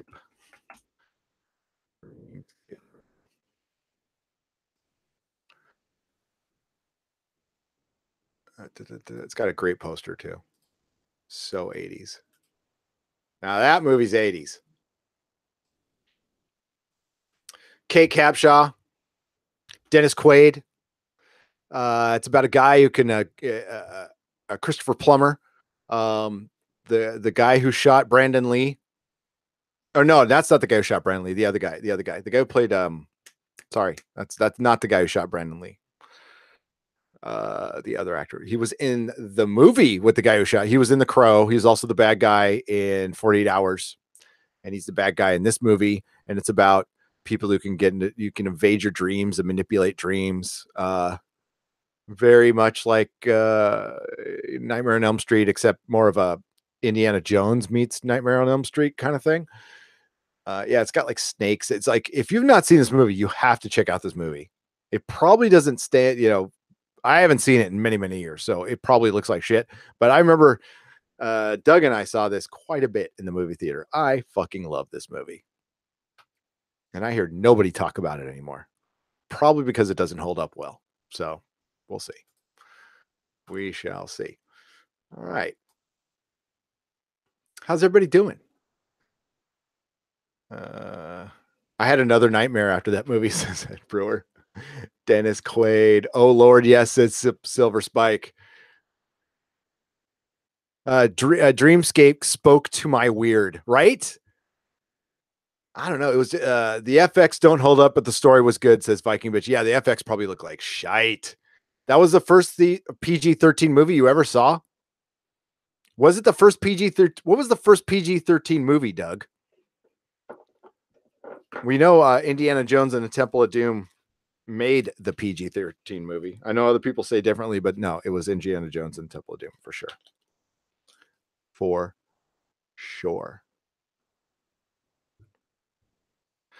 But sorry, I'm multitasking here.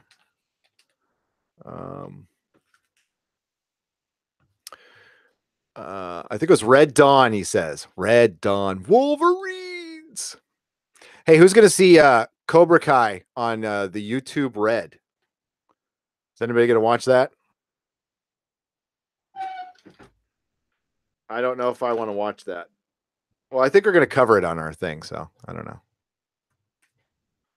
We'll see. Ed says you beat me to it. So I didn't know that. I didn't know Red Dawn was the first PG-13 movie. James says no. Just no. 80s were okay. What did you say earlier, James? Sorry. 80s were great for B movies. What happened? Best we get now is Sharknado. I know, right? There's no room for B movies anymore, James, and that's a sadness. B movies are gonna have to be they're gonna be independent movies now. Like what's gonna happen is a lot like what's happening with music. Like smaller films and stuff are going to have to be passion projects because they're not going to make any money. Hollywood's not going to fucking mess with them anymore. So it's going to be up to us to create stuff on YouTube. And that's the natural order of things. And that's great because we are going to get more stuff that's lower budget, but better.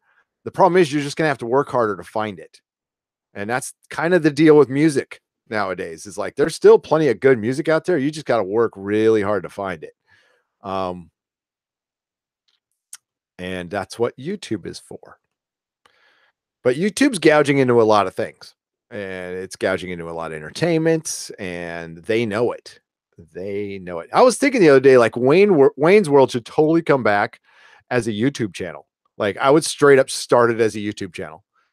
If Mike Myers needs to come back anyway, so he should do Wayne's World. He should work it out with Dana Carvey. I know they fucking hated each other, and do a Wayne's World on as a YouTube channel.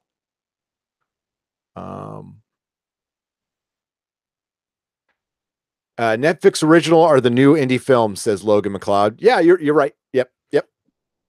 There was the IFC was doing that for a little while, and like you were able to get, you still are like for on demand. You can get indie films and stuff, and that's cool. Yeah, I would totally like if you want to bring back Wayne's World in an interesting way, do it as a YouTube channel. Mike Myers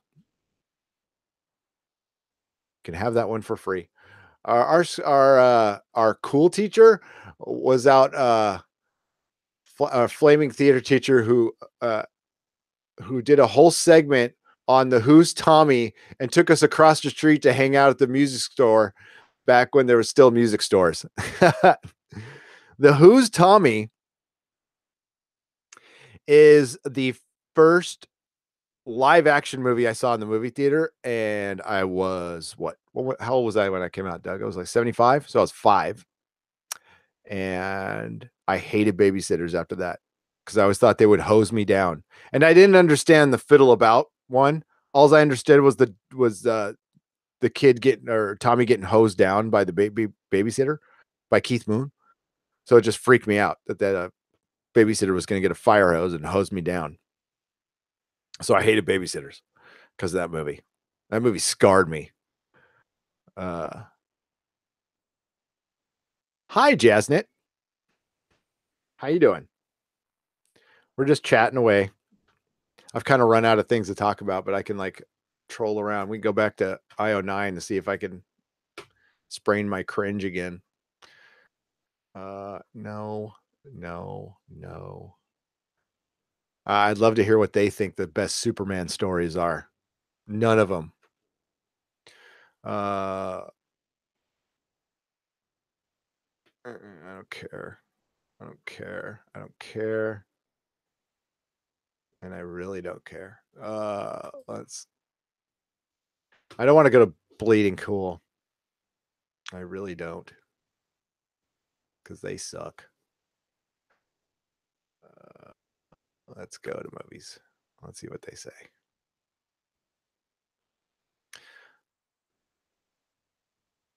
The guy who played in what's his name from the Kingsman is going to play Elton John. Maybe that's why Elton John was in the Kingsman movie. There's an Equalizer 2. I almost forgot there was an Equalizer 1.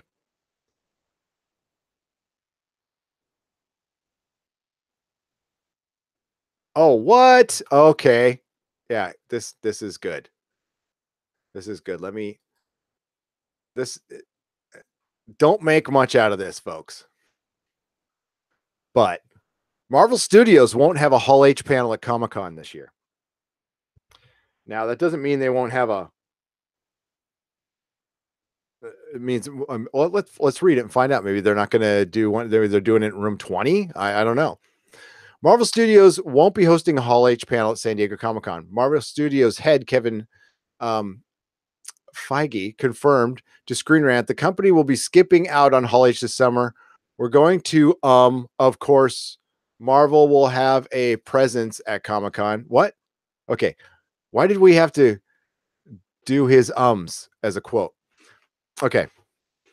We're going to of course Marvel will have a presence in quotes at Comic-Con. Marvel Studios will have a presence there only in that there will be a 10th anniversary materials and 10th anniversary panel, not doing Hall H this year. Okay, so Feige did not give a reason for the decision. I'll tell you why, because D23, as Marvel Studios usually has a strong presence in Hall H, but also this is after the movie comes out. So, like, why would they be there if the movie's already come out? Now there is an Ant-Man movie coming out, which would probably be a good reason to go there, but Hall H is becoming kind of a shit show. So Feige did not give a reason for the decision, as Marvel Studio usually has a strong presence in Hall H. It has hosted some of the biggest panels there. However, it seems fans will have a 10th anniversary MCU panel to look forward to. Where? In Ballroom 20. The next upcoming MCU Avengers Infinity War will be in theaters in April. So yeah, there's no reason to really be there. But yeah, Hall H is becoming a shit show. And I wouldn't have gone anyway, even if there was a panel, because I don't do freaking Hall H. I'm not going to wait in line for Hall H. There's nothing. It's a big commercial that I could see probably better on my phone while I'm there, and I can actually experience the con and say hi to friends. Because you know what? The con isn't about the stupid panels. I'm sorry. There's good comic book panels that you can walk right into. So if you're an actual comic book fan, it's still great. You can go to any Marvel or DC or Image panel, walk right in, sit next to your artist and talk to them, because everybody's in the damn TV stuff. The better panels are in Ballroom 20. Marvel has not had the best panels. Actually, the best panels were the old Battlestar Galactica panels, the Firefly panels. Tenacious D played at a panel. That was fun. That was good times. Yeah, it's the weird panels that are fun. You know what, the voice talent panels where they get all the cartoon voices together are usually the best. Those are amazing. There's some pretty good LARPing at the end there. Yeah, behind the scene. So there we go. All right, man. This one's been going on for a long time. Long time. We'll get some chat a little bit, and then I'm gonna cut this one out. Yeah, I'm dropping viewers like crazy. Sorry about the Hall H news. Okay. So yeah, tonight we'll be covering Ash versus Evil Dead, It'll be the what is this, episode 9? So this is the second to last episode, man. That's kind of sad because Ash versus Evil Dead was canceled. Uh, yeah, James, I would not put up Bleeding Cool. It will crash my stream. I agree. Okay, so Ash vs. Evil Dead is canceled. We will talk about it in length on tonight's podcast with Susan Layton from 1428 Elm. She said she's got something juicy to share, so yay. Let's share it. Can I please talk about Captain Power for like 20 minutes? No.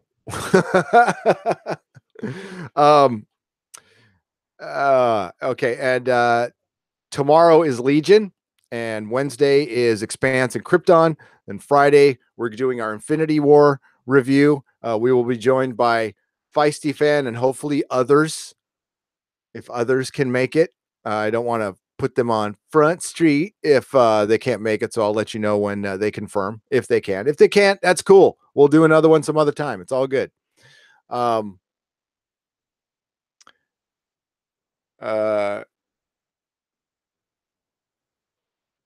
Oh, is the stream crapping out? Is that why I lost a bunch of viewers? I wonder if it was censorship.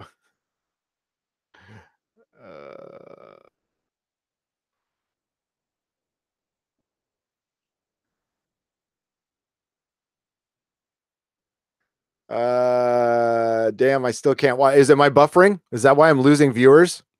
I can't tell. Let me see. I can actually see where my stream. Oh, my stream strength says it's good. But it had a moment of badness there. I can see right there. Primary stream. You know what it was? It was that damn website I was at. Here, let's do this. Boom, boom, boom, boom, boom, boom, boom, boom. Is that better? Let's get rid of that nonsense. I said I was going to fix Lando Calrissian's head on Photoshop today, but I'm going to do that next week. I actually fixed it before the show.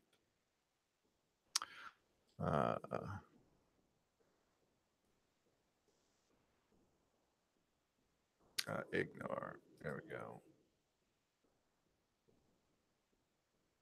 And let's get rid of that. New window.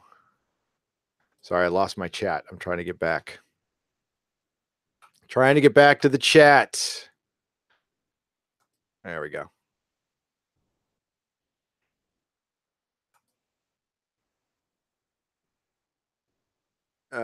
Mine is still buffering, full length and gone and back.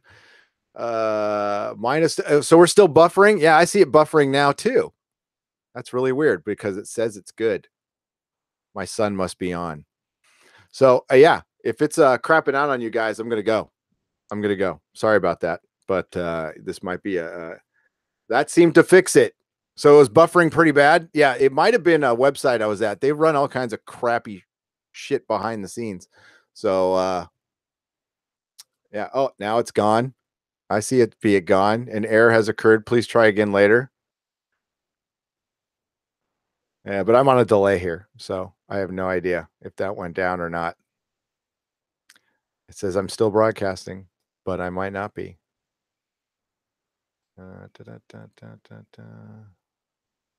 Let's go over here. I love live streaming. It's so fun. I don't even know if I'm talking to anybody right now.